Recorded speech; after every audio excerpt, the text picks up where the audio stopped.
अस्सलाम वालेकुम, good morning, सुबह खैर। पाकिस्तान मॉर्निंग में आपको कहेंगे खुश आमदीद। मैं हूं मोहम्मद जुनैद अली। नाज़रीन, सबसे पहले आज क्योंकि जुम्मा है तो एक खुशखबरी है उम्रा ज़ायरीन के लिए। वो ये कि गर्दन तोड़ बुखार के हवाले से बड़े सख्त कवानीन थे सऊदी हुकूमत के, अब उसमें बिलाखिर नरमी की गई है, इस पाबंदी को ख़त्म किया गया है और एक बड़ा रिलीफ मिला है। लेकिन पोलियो के कतरे तो आपको पी के जाने पड़ेंगे, उसके लिए आपको सर्टिफिकेट भी दिखाना होगा। लेकिन एक और जो आजमाइश थी वो ये कि गर्दन तोड़ बुखार की वैक्सीनेशन करवानी थी और उसका भी आपको सर्टिफिकेट दिखाना था। ये शर्त फ़िलहाल मुअत्तल कर दी गई है, तो एक रिलीफ दिया गया। और एक बड़ी वजह यह है कि शॉर्टेज भी थी पाकिस्तान में, ख़ासतौर पर पंजाब के अंदर इस वैक्सीन की नापैद होने की वजह से उम्रा ज़ायरीन बहुत ज़्यादा मुश्किलात का शिकार थे। तो उम्मीद करते हैं कि इस तरह की जो शराइत हैं उसके अंदर नरमी की जाएगी ताकि उम्रा के लिए जाने वाले जो लोग हैं उन्हें परेशानी का, मुश्किलात का सामना ना करना पड़े और वो ज़्यादा से ज़्यादा बरकतें समेट सकें, वहाँ पे तसल्ली के साथ, सुकून के साथ अपनी इबादत में, मसरूफियात में अपना वक्त गुजारें। और ख़ास तौर पे जब हम एंटर होते हैं, वैसे तो किसी भी मुल्क में आप जाते हैं तो ग्रीन पासपोर्ट देख के आपकी अलग से लाइन बनाई जाती है, आपको ख़ास एक तरह का सो कॉल्ड प्रोटोकॉल मिलता है, आपकी तलाशी ली जाती है, आपसे सवालात होते हैं। लेकिन ज़्यादा जब आपको उम्रे के लिए आप जाते हैं और आपकी अलग लाइन बनाई जाए, आपको पोलियो के कतरे पिलाए जाएं या आपकी वैक्सीनेशन की जाए या आपको इस तरह का जो रवैया है वो ज़्यादा परेशान करता है। तो एक अच्छी खबर है, निकाह के आगाज़ में आपके साथ शेयर कर लें। आगे बढ़ते हैं और बात कर लेते हैं आज की टॉप 5 स्टोरीज़ की, जिसमें सबसे पहली जो खबर है वो है PTI के एहतजाज की। आपके इल्म है कि PTI फिर से 8 फरवरी को एहतजाज का ऐलान कर रही है। पहले तो जलसा होगा और फिर इजाज़त ना मिलने पर PTI का प्लान B भी तैयार है। तो ये प्लान B आखिर क्या है, इस पर भी बात करेंगे। और फिर बात होगी सदर जरदारी के दौरा है चीन की। 4 रोज़ का ये दौरा है, 4 से 5 रोज़ पे मुहित पाकिस्तान और चीन के माबैन मुख्तलिफ शोबों में मफाहमत की यादाश्तों पर दस्तखत होंगे। तो हम जानेंगे कि इस दौरे का एजेंडा क्या है। इस मौके पे वज़ीर दाखिला मोहसिन नकवी और वज़ीर दाखिला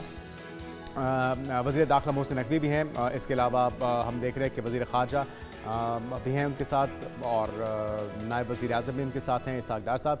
तो उम्मीद करते हैं कि बहुत ही सूदमंद साबित होगा और थोड़ी सी जो जमी हुई बर्फ़ है, जो एक CPAC का ख़ास तौर पे मंसूबा है, वो काफ़ी अरसे से तातुल का शिकार है, जिसे गेम चेंजर हम तो यही जानते हैं कि वो गेम चेंजर है, उसमें इतनी ताख़ीर क्यों हुई, क्या मुहरकात हैं और अब क्या उसमें मज़ीद दोबारा से तेज़ी आ सकेगी, दोबारा से हम एतमाद जीत पाएंगे।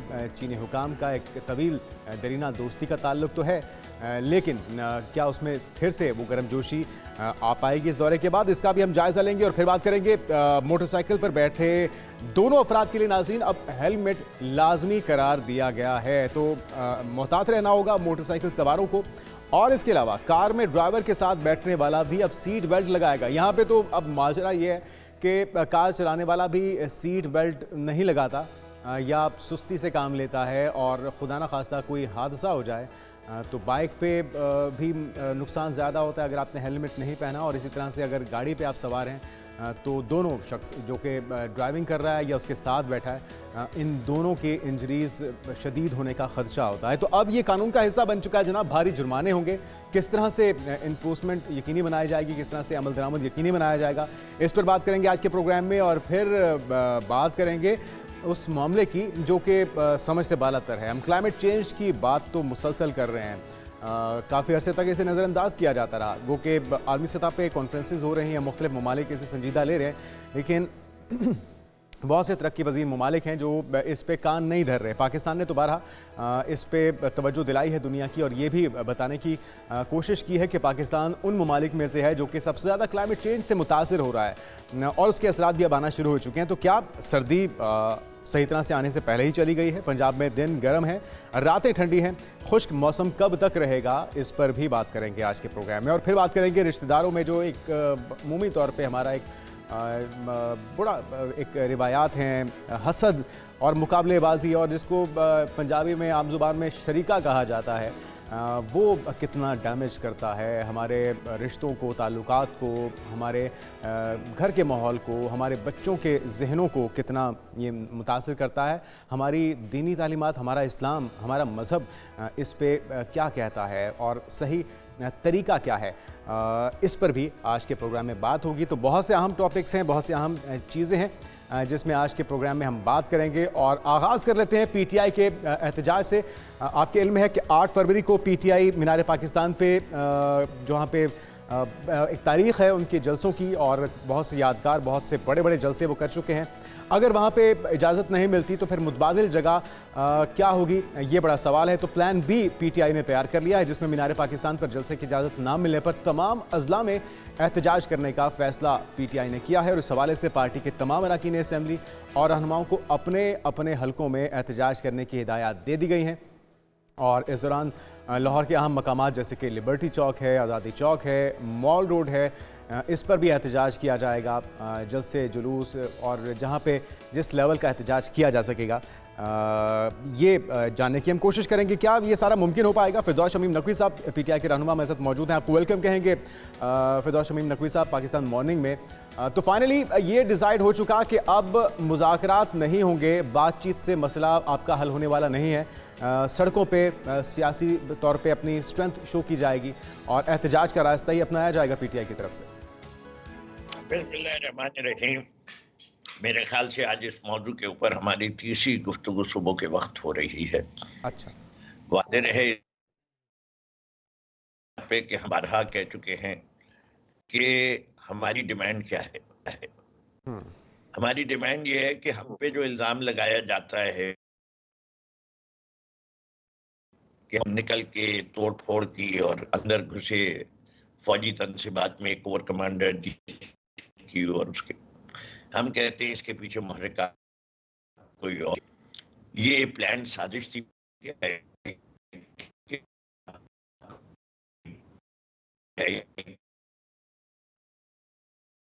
ठीक है, हम कोशिश करेंगे नकवी साहब आपसे दोबारा रब्ता करने की। कुछ आवाज़ के मसाइल है और मामला यकीनी तौर पे बड़ा संजीदा है, एक बड़ी सियासी स्ट्रेंथ हैं आप लोग, लेकिन तनकीद ये होती है कि टाइमिंग मुतनाज़ क्यों है। ऐसे मौके जहाँ पे पाकिस्तान का बेहतर इमेज उजागर करने की कोशिश की जाती है, ख्वाह कोई गवर्नमेंट हो, उस मौके पे एहतजाज क्या सूदमंद होगा, मुल्की मफाद में होगा। लेकिन किसी भी सियासी जमात का, किसी भी फ़र्द का ये हक है कि वो एहतजाज करे, बिल्कुल करे, और आइनी हुदूद के अंदर रहते हुए करे, लॉ एंड ऑर्डर को मद्देनज़र रखते हुए करे, उसके अंदर रहते हुए करे। तो यकीनी तौर पे पीटीआई को यह हक हासिल है। और यही हम कोशिश करेंगे जानने की कि अगर कोई वायलेशन होती है, कोई तखरीब कारी का अंसर इसमें उजागर होता है, तो क्या फिर उसकी ज़िम्मेदारी भी पाकिस्तान तहरीक इंसाफ लेगी? क्योंकि माजी में ये मामलात होते रहे हैं। 9 मई का जो स्याह दिन था, उसमें बहुत सी ऐसी चीज़ें हुई जिसको पीटीआई ने ओन नहीं किया। हमारे साथ एक बार फिर से नकवी साहब मौजूद हैं। नकवी साहब, अपनी बात मुकम्मल, फिर वही बात कि फिर जिम्मेदारी तो वही हो जाती है कि आपको पूरा पूरा हक हासिल है एहतजाज करने का, लेकिन अगर कोई तकरीब कारी हो जाती है, क्या उसकी जिम्मेदारी भी तहरीक इंसाफ लेगी पूरी तरह से? देखिए, मैं पहली चीज तो ये है कि हमारा खुदम से वादा है कि हम पुरअमन हैं, पुरअमन रहेंगे, आज पुरअमन रखते हैं। जो वाकया 25 और 26 नवंबर की दरमियानी रात पे हुआ, तो जिसने गोली चलाई और क्यों चलाई उसका जवाब आज भी नहीं मिल रहा। इससे दूसरी इंक्वायरी 26 नवंबर की है। ये ऐसी बात है कि मेरा दीन मुझे सिखाता नहीं है कि कोई तुम्हारे मुंह पे एक चांटा मारे तो आप दूसरा गाल पेश कर दे। हमारा दीन कहता है कि आप हक के लिए आवाज दीजिए, अपनी राय अब बताइए अवाम को। ब्लैकआउट किया गया था 25-26 को, वो भी आलमी इदारों ने भी देख लिया है। अब इस हुकूमत के वो हालात रहे नहीं है। ये अब जैसे अंग्रेजी का मुहावरा है, you are treading on thin ice. European Union के मसाइल, यूएसए के मसाइल रिलेटेड टू ट्रेड बेतहाशा है। इससे कि human rights violation now this government can not afford any more. And अगर हम डेमोक्रेसी पे और अपने आइन पे यकीन रखते हैं तो आइन पे अमल दरामद होना लाजिम है। अगर कोई भी, हम या हुकूमत वक्त, आइन के हदूद से और कानून के हदूद से बाहर काम करेगी तो वो अदालतों में जवाबदेह होगी। ये दूसरी बात है कि 26वीं आईनी तरमीम के बाद अदालतें जो हैं वो हुकूमत की बी टीम बन चुकी है और इसलिए अब हमें अदालतों पे भी इंसाफ की कोई उम्मीद रही नहीं है। ये मतनाज़ा खुद कोर्ट के अंदर भी वाज़े तौर पे नजर आ रहा है। यहाँ तक आपने उसी हमारा प्लान भी क्या है, हमारा प्लान बी भी है, सी भी है और हमारे ठीक है। अच्छा, प्लान बी ये है कि अगर जलसा की इजाज़त ना मिली तो फिर आप मुख्तलिफ ज़िलों में एहतजाज करेंगे, अपने हलकों में एहतजाज करेंगे MP MNAs, लेकिन ऐसा क्या नया होगा जो पिछले एहतजाजों में नहीं था और इस बात की क्या श्योरिटी है कि वो अहदाफ आप हासिल कर लेंगे? बुनियादी तौर पे हासिल क्या होने जा रहा है? सिर्फ लोगों को मुतहरिक रखना मकसद है या कोई एजेंडा भी है 8 फरवरी को, 19 फरवरी को?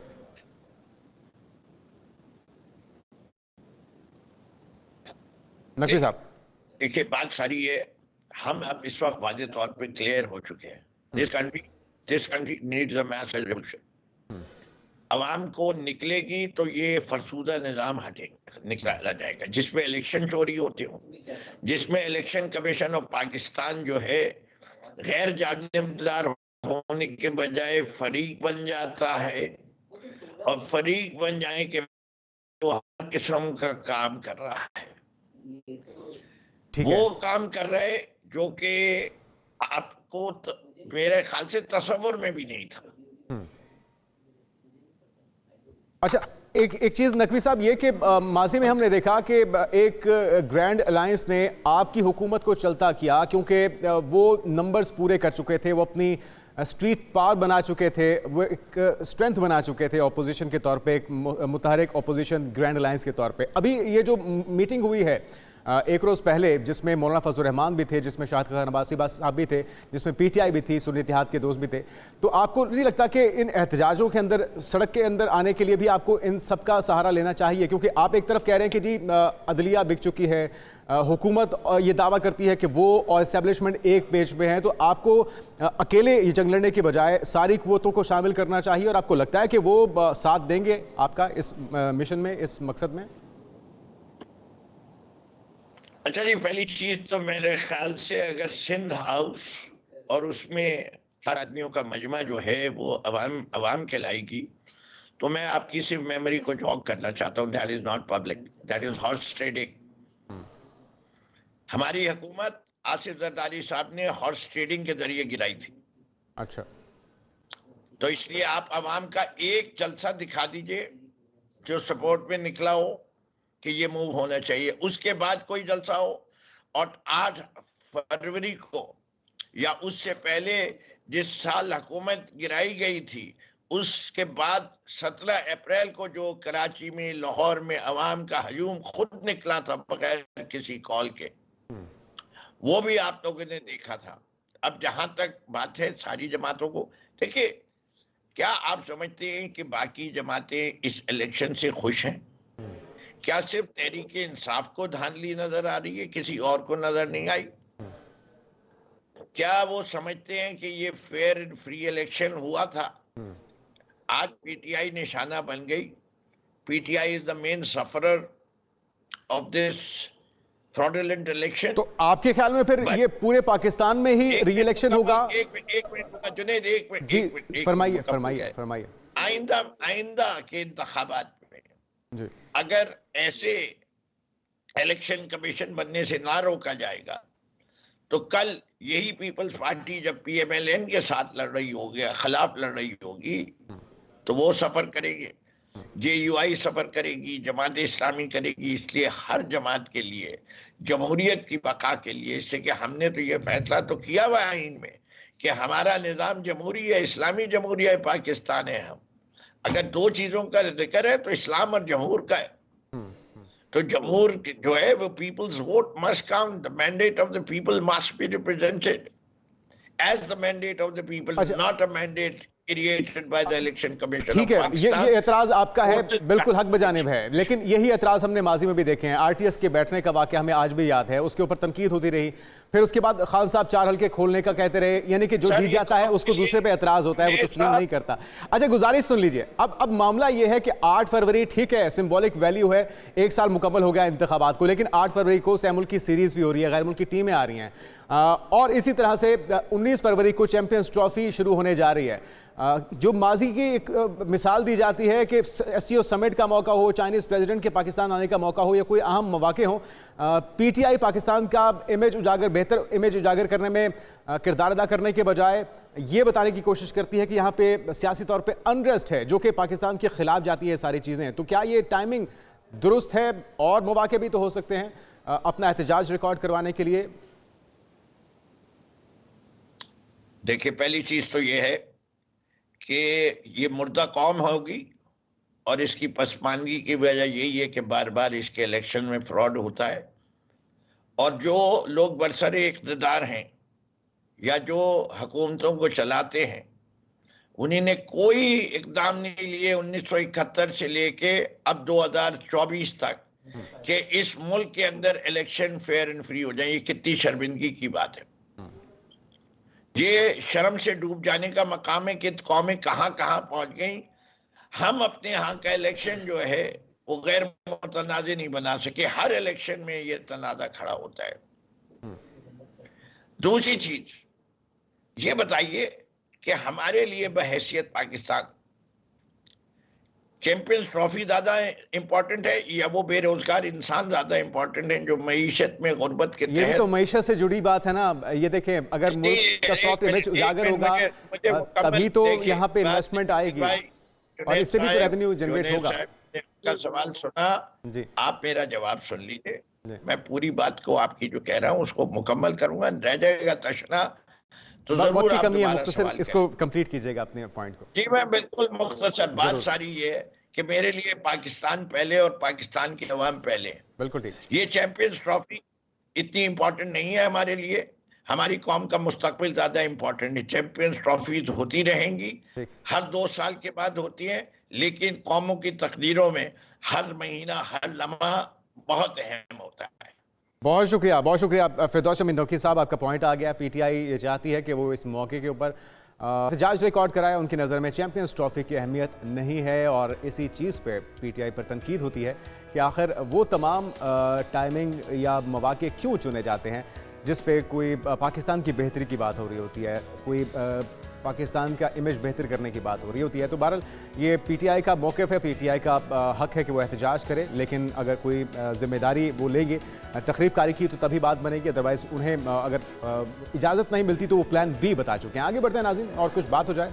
अमरीकी बिजनेस मैगज़ीन है फोर्ब्स, आपके इल्म में है, और दुनिया के 10 ताकतवर तरीन ममालिक 2025 की फ़हरिस्त उन्होंने जारी की है। कौन कौन से ममालिक इसमें शामिल हैं वो हम आपको बता देते हैं, जिसकी दर्जाबंदी 5 अहम अवामिल की बुनियाद पर की गई है और इसमें क़यादत, इक़्तिसादी असर व रसूख भी है, सियासी ताकत भी है और मजबूत बैनुल-अक़वामी इत्तेहाद और फ़ौजी ताकत की बुनियाद पर ये नंबरिंग की गई है, ये दर्जाबंदी की गई है, जिसमें अमेरिका है पहले नंबर पर और बराजमान दूसरे नंबर पर चीन है, फिर बारी आती है रूस की, बरतानिया है, जर्मनी है, जनूबी कोरिया है, फ्रांस है, जापान है, सऊदी अरब और फिर इसराइल बिलतरतीब इसमें टॉप 10 ममालिक के अंदर शामिल हैं। तो फोर्ब्स दुनिया का वो मैगज़ीन है जिसके अंदर अमीर तरीन अफराद की, ताकतवर ममालिक की, मशहूर शख्सियात की, सेलिब्रिटीज़ के हवाले से दर्जाबंदी सामने आती रहती है और ये दर्जाबंदी ही आपको बताती है कि आप किस मकाम पर खड़े हैं। बहरहाल भारत इसमें नहीं है और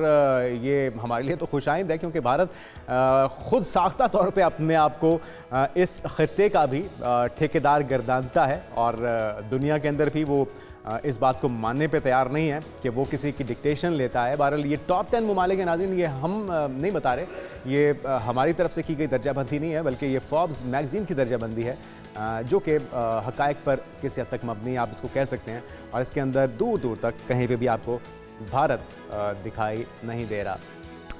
आगे बढ़ते नाज़रीन और एक बड़ी डेवलपमेंट है, सदर मुमलिकत आसिफ अली ज़रदारी चीन के दौरे पर हैं। क्या होने जा रहा है, कितने अहम ये दौरा है और क्या क्या इसमें मुआहदे होने जा रहे हैं, इसके बाद हम तवक्को कर सकते हैं क्या कि सीपैक के ऊपर काम तेज़ी से शुरू होगा, इस पर बात करेंगे एक ब्रेक के बाद।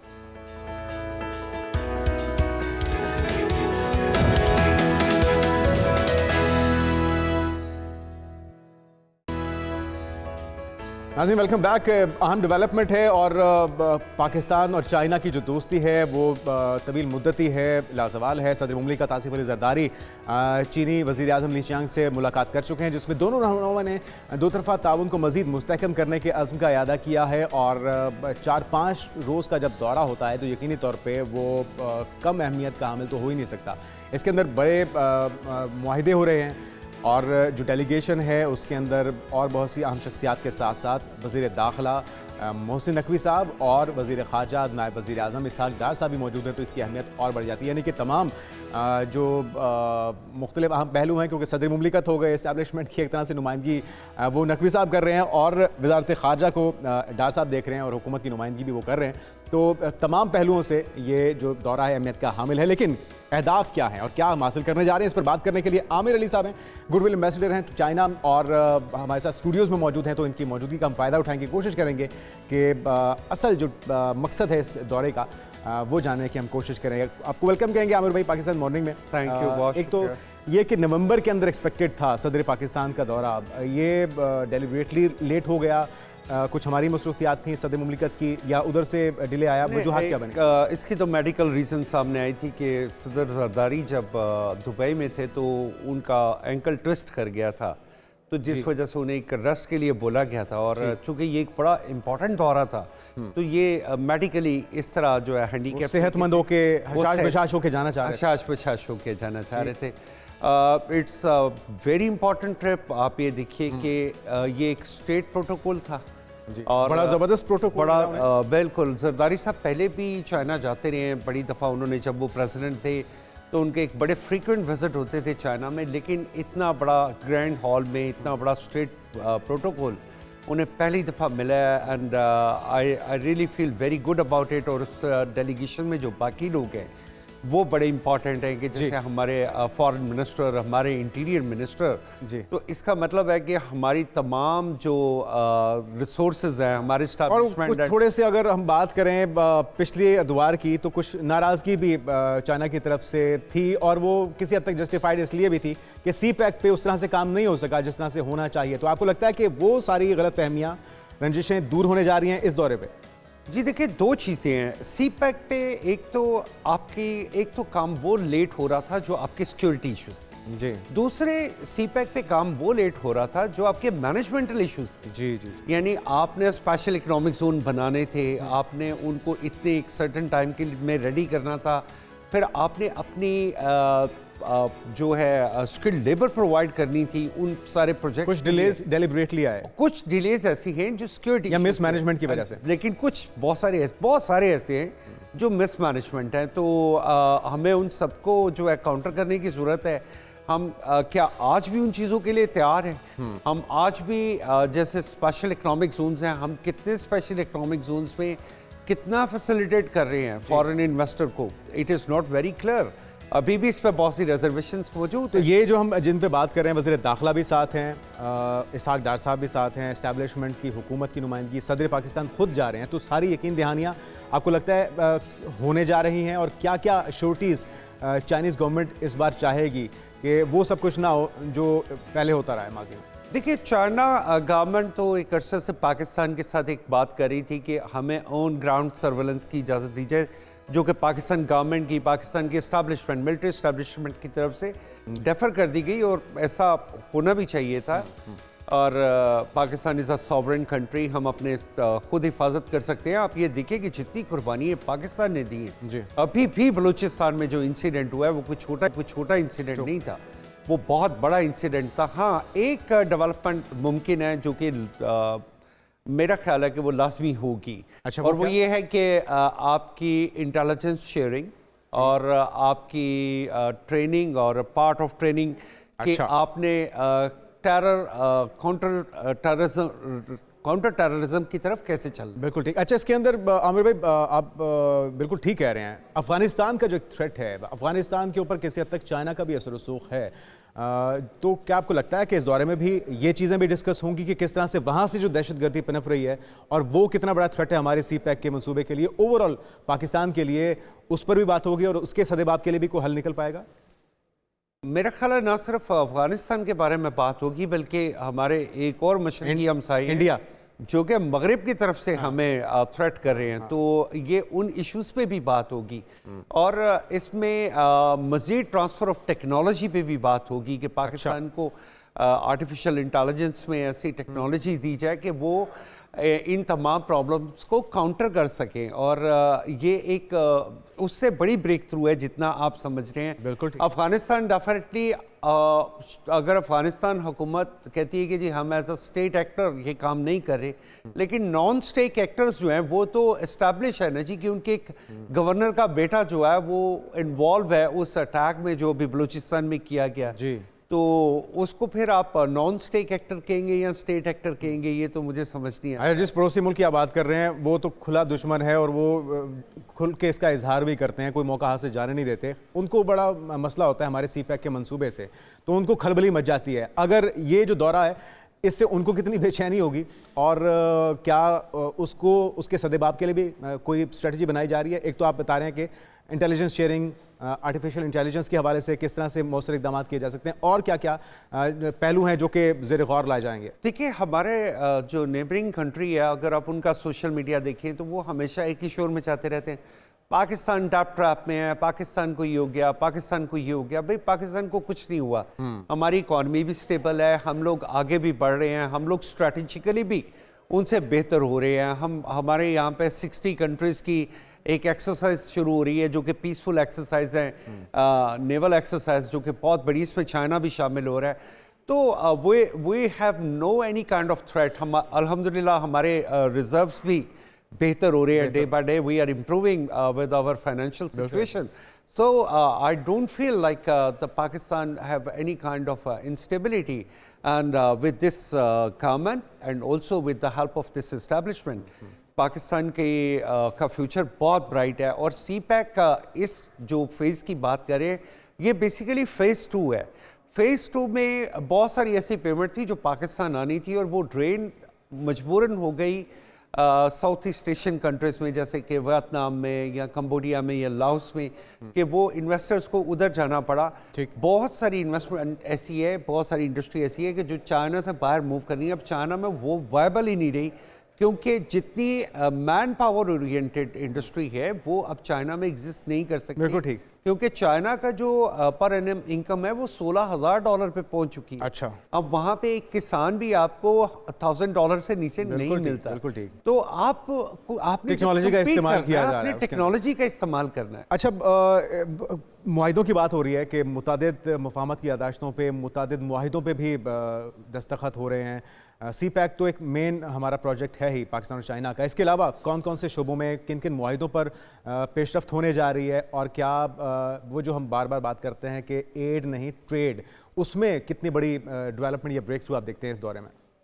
चाइना का तो शुरू से ये की पॉलिसी रही है, वो कहते हैं कि if you want to help someone, teach him how to catch a fish. And they use a word for Belt and Road Initiative. They call it is win-win situation. So win-win situation is what? Like you also get a benefit, we will also get a benefit. They are investing a huge money in Pakistan. It's like already they have a plan for more than $150 billion to invest in Pakistan. So what they want, हमें ये सोचने की ज़रूरत है कि हमने उनको facilitate कैसे करना है। हमने गवादर पोर्ट हम कहते रहते हैं, गवादर पोर्ट को एक्टिव कैसे करना है, बहुत है उसका पोटेंशियल बहुत है। और एक ख़ास चीज़ का मैं आपसे जिक्र करूँगा कि एक रूट था यूरोप के लिए कि पनामा कैनाल से गुजर के शंघाई से शिपमेंट जो जिसके ऊपर ट्रंप साहब ने, हाँ जी बिल्कुल, सैंक्शंस आ रही हैं कि जी वो उसको फुली ओन कर लेंगे। जब वो उसे ओन कर लेंगे तो अमेरिकन वहाँ से चाइनीज शिप्स तो क्रॉस नहीं कर पाएंगे। तो they have an alternative root and that alternative root is the Gwadar port and that is very suitable. Like they can save a hell of a cost कि जो उन्हें इस वक्त एक्स्ट्रा बेयर करनी पड़ रही है। उनको एक और रूट चाहिए होगा, उनको एक और रूट चाहिए और इस खित्ते की हमें तो बड़ी। अच्छा, ये इससे पहले कि हम दूसरी तरफ निकल जाएं, डोनाल्ड ट्रंप साहब जो कि एक गैर रिवायती सियासतदान तो हैं ही, लेकिन जो अंदाज इन्होंने इस बार अपनाया हुआ है वो माजी से भी बहुत मुख्तलिफ है और जारहाना है। इस दौरे को अमेरिका किस नज़र से देख रहा होगा, डोनाल्ड ट्रंप किस नज़र से देख रहे होंगे, और चाइना को लेकर क्या होने जा रहा है? क्या वाकई बर्फ़ पिघलेगी? वो टैरिफ जो कि पूरी दुनिया पे वो लगा चुके हैं, वो उसी अंदाज में अपना दबाव चाइना पे भी बना पाएंगे? जी, बहुत अच्छा क्वेश्चन आपका। देखिए, सबसे पहले तो चंद दिन पहले ही अमेरिकन बिजनेस डेलीगेशन पाकिस्तान आया, जिसने आके कहा कि we want to invest in billions of dollar in Pakistan, but in which area they did not identify that area, कि वो किस एरिया में इन्वेस्टमेंट करना है, वजाहत नहीं की गई। लेकिन may be it's a kind of a lollipop.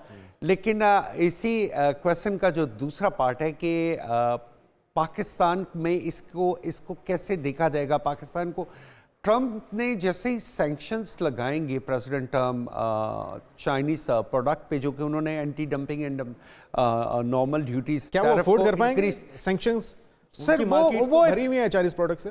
वो चाइना तो अमेरिका तो चाहता है ना कि चाइना से मैन्युफैक्चरिंग यूनिट्स अमेरिका में मूव करें, लेकिन पाकिस्तान के पास इस वक्त एक गोल्डन चांस है।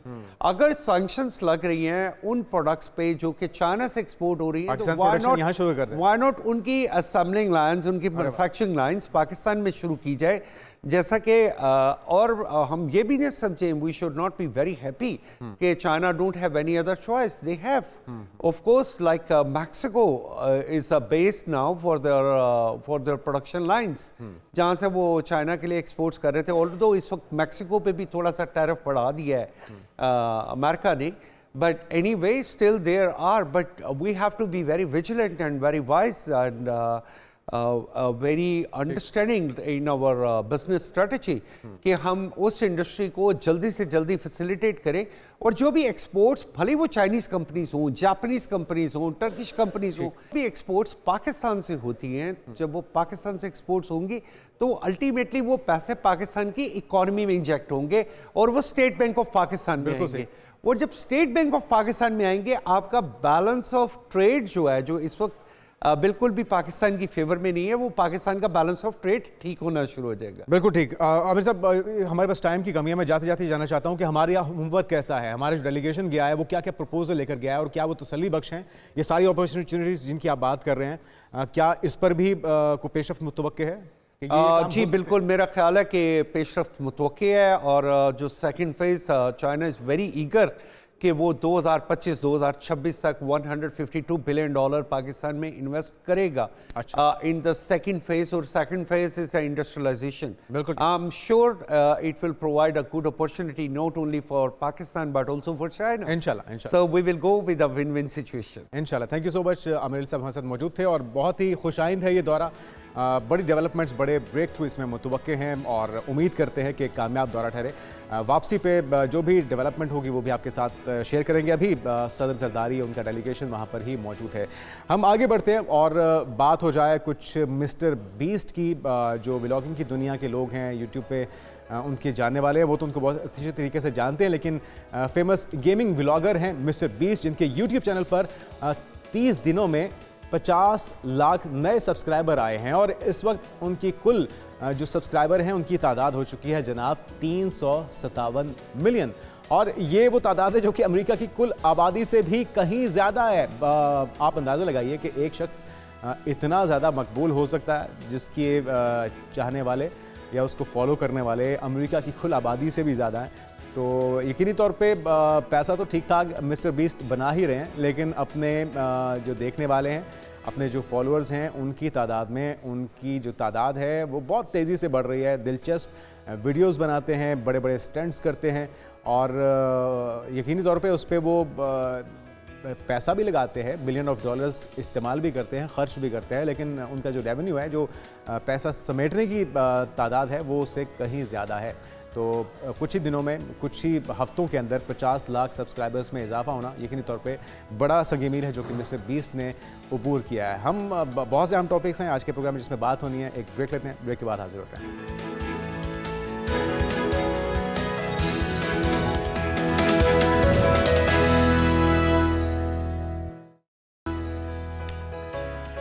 नाज़रीन वेलकम बैक। बात हो जाए कुछ चैंपियंस ट्रॉफी की, और ज़बरदस्त किस्म का उसका जो प्रोमो है वो रिलीज़ हो चुका है, जिसमें आतिफ असलम अपनी आवाज़ का जादू जगाएंगे, और क्रिकेट फैंस तो उसमें दिखाई दे ही रहे हैं। म्यूज़िक का तड़का भी है, ज़रा झलकियाँ आप भी देखिए।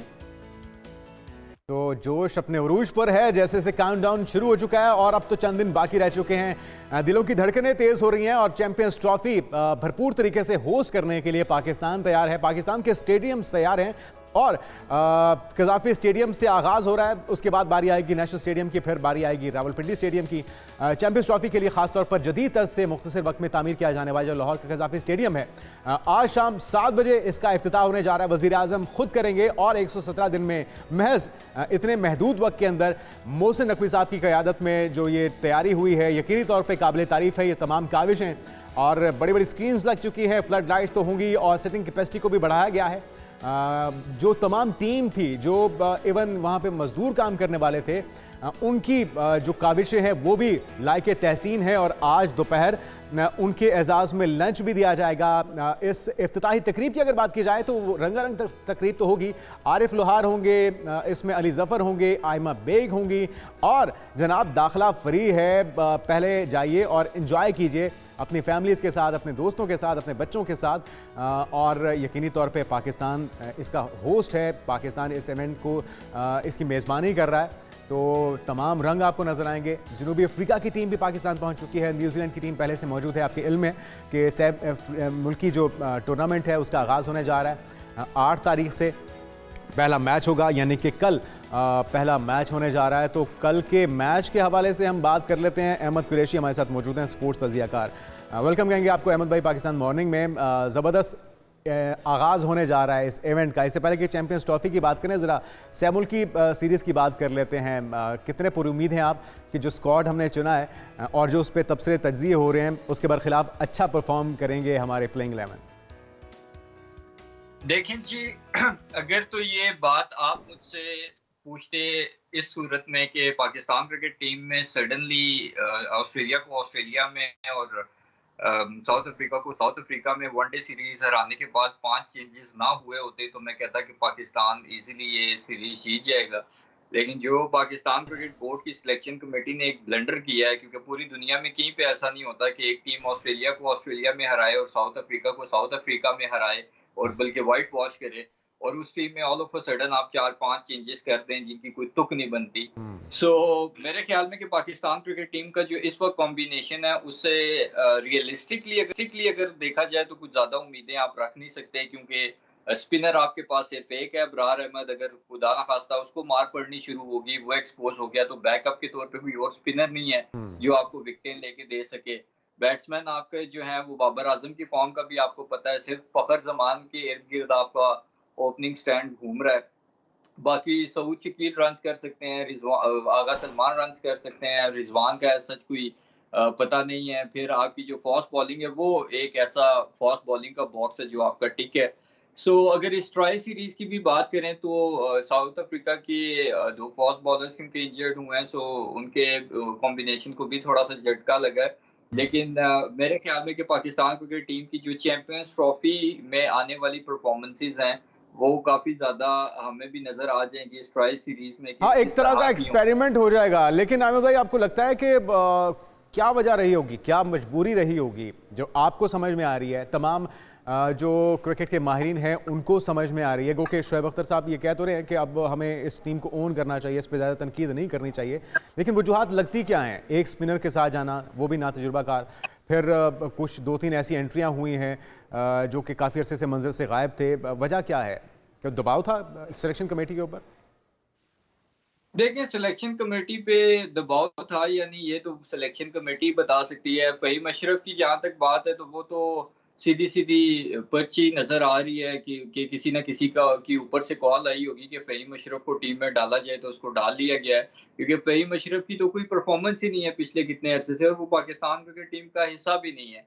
उसको जब बॉलिंग में मार पड़नी शुरू हो तो वो अपनी बॉलिंग से ही शो करा देता है, बैटिंग से तो उससे कोई उम्मीद रखनी फजूल है। फिर खुशदिल शाह है, वो पाकिस्तान क्रिकेट टीम में एक लंबे अरसे तक रहा, लेकिन उसकी भी कोई परफॉर्मेंस नहीं है। तैयब ताहिर एक यंगस्टर को आप ले आए हैं और उसको आईसीसी में इवेंट में अब आपने सडनली डाल दिया है। अगर इन प्लेयर्स को ही आपने खिलाना था तो फिर इनको ऑस्ट्रेलिया और साउथ अफ्रीका वाली सीरीज में ये सवाल वैलिड हैं, लेकिन जिनकी हम बात कर रहे थे रावलपिंडी एक्सप्रेस शोएब अख्तर, उनका एक बयान सामने आया है। इससे पहले कि मैं आपसे अगला सवाल करूं, जरा उनकी राय सुन लेते हैं, वो क्या कह रहे हैं, सुनिएगा।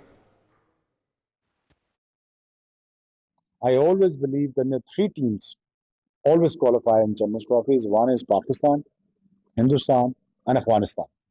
And I want Afghanistan to beat Australia, to take the revenge what happened there. And I want Afghanistan people to, and I wanted to encourage Afghani people. I said, listen, you have one of the best team in the world. I'm telling you, you're the best spinners, one of the best batsmen. Now you have Yunus Khan who can give you the patience in the batting. You should just be patient in the batting. The minute you score 170 plus runs, I'm telling you against Australia, Afghanistan is winning. And my heart goes out for Afghanistan because I love that country and the nation. Reason why. तो अफगानिस्तान जैसी team को इतना बड़ा complement देना शोएब अख्तर जैसे legend की तरफ से यकीनी तौर पे एजाज़ की बात है। क्या कहेंगे अहमद भाई? देखें, अफगानिस्तान, पहले तो हम अफगानिस्तान के बारे में ये कहते थे कि वो T20 में सरवाइव कर जाती है किसी ना किसी तरह, क्योंकि 20 ओवर होते हैं। सो T20 में हम अफगानिस्तान को साइड लाइन नहीं कर सकते, लेकिन वनडे में वो काफ़ी स्ट्रगल करते थे। लेकिन वनडे में भी जब ODI वर्ल्ड कप में अफगानिस्तान ने पाकिस्तान को हराया, उसके बाद जिस तरह से ऑस्ट्रेलिया के अगेंस्ट वो खेले, अगर ग्लेन मैक्सवेल वो 200 ना करते तो शायद ऑस्ट्रेलिया को भी हरा देते। इंग्लैंड को भी उन्होंने हरा दिया था। तो कहने का मकसद ये है कि जब अफगानिस्तान ने वर्ल्ड कप में इतनी शानदार परफॉर्मेंसेस दी हैं, जो कि सबसे हाई प्रेशर टूर्नामेंट होता है ICC का, तो ऑब्वियसली आप अफगानिस्तान को साइड लाइन नहीं कर सकते, खासतौर पे इन कंडीशंस में जो कि एशियन सेमीफाइनल में आता देख रहे हैं। अफगानिस्तान, पाकिस्तान और भारत की बात की है शोएब अख्तर ने, वो कहते हैं कि फाइनल तो भारत और पाकिस्तान के दरमियान होना चाहिए, पाकिस्तान हराएगा भारत को। देखिए, ये बातें करना बहुत आसान है, उसके लिए आपको परफॉर्म भी करना पड़ता है, क्योंकि 7 टीमें और भी हैं पाकिस्तान के अलावा जो कि वो भी खेलने ही आएंगे, क्रिकेट ट्रॉफी खेलने आ रही हैं। सो किसी को डिसरिस्पेक्ट हम नहीं कर सकते। हाँ, एक ख्वाहिश जरूर होगी मेरी और आपकी कि इंडिया और पाकिस्तान का फाइनल हो, लेकिन अब पाकिस्तान क्रिकेट टीम क्या उस पोटेंशियल पे जाके परफॉर्म करती है विद दिस कॉम्बिनेशन, ये एक बहुत बड़ा क्वेश्चन मार्क है। अगर पाकिस्तान क्रिकेट टीम इस कॉम्बिनेशन के साथ ही इतने बड़े टूर्नामेंट में परफॉर्म करती है तो इससे अच्छी क्या बात होगी। फिर तो पाकिस्तान फाइनल खेलेगा भी और जीत भी जाएगा। अच्छा, हमारी दुआएं और हमारी ख्वाहिश तो यही है कि पाकिस्तान खेले भी और जीते भी, लेकिन अगर खुदा ना खास्ता ट्राई सीरीज़ के अंदर नहीं चल पाते वो खिलाड़ी जिन पे एतराज़ किया जा रहा है, तनकीद हो रही है, तो फिर 12 तक आपको लगता है कि मार्जिन है हमारे पास, कोई तब्दीली हो सकती है अगर दबाव बढ़ गया सिलेक्शन कमेटी पर, PCB पर? देखें, सिलेक्शन कमेटी तो अभी बहुत बड़ी बड़ी बातें कर रही है और सिलेक्शन कमेटी के सारे मेंबर्स बहुत बड़े रस्तू बनने की कोशिश कर रहे हैं, और सिलेक्शन कमेटी में वो लोग शामिल हैं जिनका अपने कैरियर का कोई प्रॉपर एंड नहीं लगा, चाहे वो असद शफीक हों या उनके साथ के बाकी हों, अजहर अली वगैरह। सो सिलेक्शन कमेटी की तो आप बात ही ना करें, वो भी आके कह रहे हैं कि जी हमने तो इसी टीम को खिलाना है। अब आप वाली बात है कि ट्राई सीरीज में मार पड़ गई तो यही सिलेक्शन कमेटी होगी जो कहेगी कि हमने, क्योंकि प्लेयर्स की परफॉर्मेंसेस नहीं थी इस वजह से उनको बाहर कर दिया है। आई थिंक कि ये अच्छी बात है कि ट्राई सीरीज है चैंपियंस ट्रॉफी से पहले, और बिल्कुल आपने ठीक कहा है कि 12 तक हमारे पास टाइम है, 12 तक हर टीम ने अपनी फाइनल स्क्वाड्स की सिलेक्शन देनी है। और मेरी तो यकीन करें रिक्वेस्ट होगी कि इतना बड़ा इवेंट है, आपकी टीम का अच्छा भला एक कॉम्बिनेशन बना हुआ था, उसको ना छेड़ें और उसी कॉम्बिनेशन को लेके चलें जिसने आपको साउथ अफ्रीका और ऑस्ट्रेलिया को जिताया है। दिफाई चैंपियन भी है, दिफाई टीम भी है हम, और होस्ट भी कर रहे हैं, तो हमारी ख्वाहिश है कि चैंपियंस ट्रॉफी हमारे पास ही आनी चाहिए। लेकिन आपकी फेवरेट टीम कौन सी है सेमीफाइनल में, और फिर फाइनल में आप किसको जाता देख रहे हैं? देखें, इंडिया को अगर हम देखें या ऑस्ट्रेलिया को हम कह सकते थे, लेकिन ऑस्ट्रेलिया का इस वक्त सबसे बड़ा सेटबैक है कि उनके 4 प्राइम ऐसे प्लेयर जिन्होंने उनको ODI वर्ल्ड कप भी जिताया था, मिचेल मार्श, उसके बाद स्टॉयनेस, फिर पैट कमिंस जो कि कप्तान है, और हेजलवुड, ये ऑस्ट्रेलियन क्रिकेट टीम के स्क्वाड का हिस्सा नहीं होंगे मोस्ट प्रोबेबली। 2-3 के बारे में तो कंफर्मेशन आ गई है, पैट कमिंस का भी वो डाउटफुल है। अगर वो भी नहीं होते तो फिर ऑस्ट्रेलिया के तो बहुत कम चांसेस लग रहे हैं, क्योंकि उनके 4 प्राइम फास्ट बॉलर्स नहीं होंगे। इंग्लैंड किस तरह की क्रिकेट खेलती है इन कंडीशंस में, ये डिपेंड करता है। मेरे ख्याल में पाकिस्तान, इंडिया, न्यूजीलैंड और इंग्लैंड, ये इनको मैं आगे सेमीफाइनल में देख रहा हूँ। ठीक, और अब आपके ख्याल में ये जो ओपनिंग वाला मामला है, ओपनर किसे होना चाहिए, ये गुत्थी सुलझ चुकी होगी? डिजर्विंग प्लेयर कौन है इस प्लेइंग 11 में? देखें, सीधी सीधी सी बात है कि बाबर आजम को ही ओपन करना चाहिए, क्योंकि अब ये जो असल से शफीक साहब ने एक नई लॉजिक पेश की है जी, सिलेक्शन कमेटी हर मैच के हिसाब से देखेगी कि किसको ओपन करना चाहिए और किसको नहीं। ये सिलेक्शन कमेटी को मेरे ख्याल में समझाने की जरूरत है कि ये कोई पिंडी जिम खाना या लाहौर जिम खाना की क्रिकेट नहीं हो रही, ये इंटरनेशनल क्रिकेट है और आईसीसी इवेंट है चैंपियंस ट्रॉफी, तो इसको जरा सीरियसली लें। आप अपनी लॉजिक्स अपने पास रखें, प्लेयर्स को एक क्लैरिटी दें कि किसने ओपनिंग करनी है, किसने किस नंबर पे बैटिंग करनी है। इस तरह तो नहीं होता कि रेलू कट्टों वाला आप खाम पकड़ लें, एक मैच में कोई ओपनिंग कर रहा है, दूसरे में कोई ओपनिंग कर रहा है, तो मेरे ख्याल में फिर हम वो वर्ल्ड कप वाली परफॉर्मेंसेस एक्सपेक्ट करें इस टीम से। बाबर को ही ओपनिंग करनी चाहिए, बाबर और उसके साथ साथ फखर जमान को अगर बाबर नहीं करता तो फिर मेरे ख्याल में रिजवान को ओपन करना चाहिए। ये जो सऊद शकील वाली बातें आ रही है कि सऊद शकील से ओपन कराना चाहिए, मेरे ख्याल में फिर आप सऊद शकील को ना 3 का छोड़ेंगे ना 13 का। बिल्कुल ठीक है, बिल्कुल ठीक है, कोई रिस्क नहीं लेना चाहिए और मेरे ख्याल में तजुर्बाकार जो प्लेयर्स हैं उन्हें मौका देना चाहिए as a opener. Ahmed Qureshi हमारे साथ मौजूद हैं। ज़बरदस्त इवेंट है, पाकिस्तान इसे होस्ट कर रहा है, तमाम तैयारियां मुकम्मल हैं, आज से आगाज़ हो रहा है इफ्तिताही तकरीब का कज़ाफ़ी स्टेडियम से। उम्मीद करते हैं कि पाकिस्तान न सिर्फ एक कामयाब होस्ट के तौर पर सामने आएगा बल्कि चैंपियंस ट्रॉफी का चैंपियन भी ठहरेगा। हम हाजिर होते हैं नाज़रीन एक ब्रेक के बाद, बहुत से अहम इश्यूज़ हैं जिस पर आज के प्रोग्राम में बात होगी, हमारे साथ रहिएगा।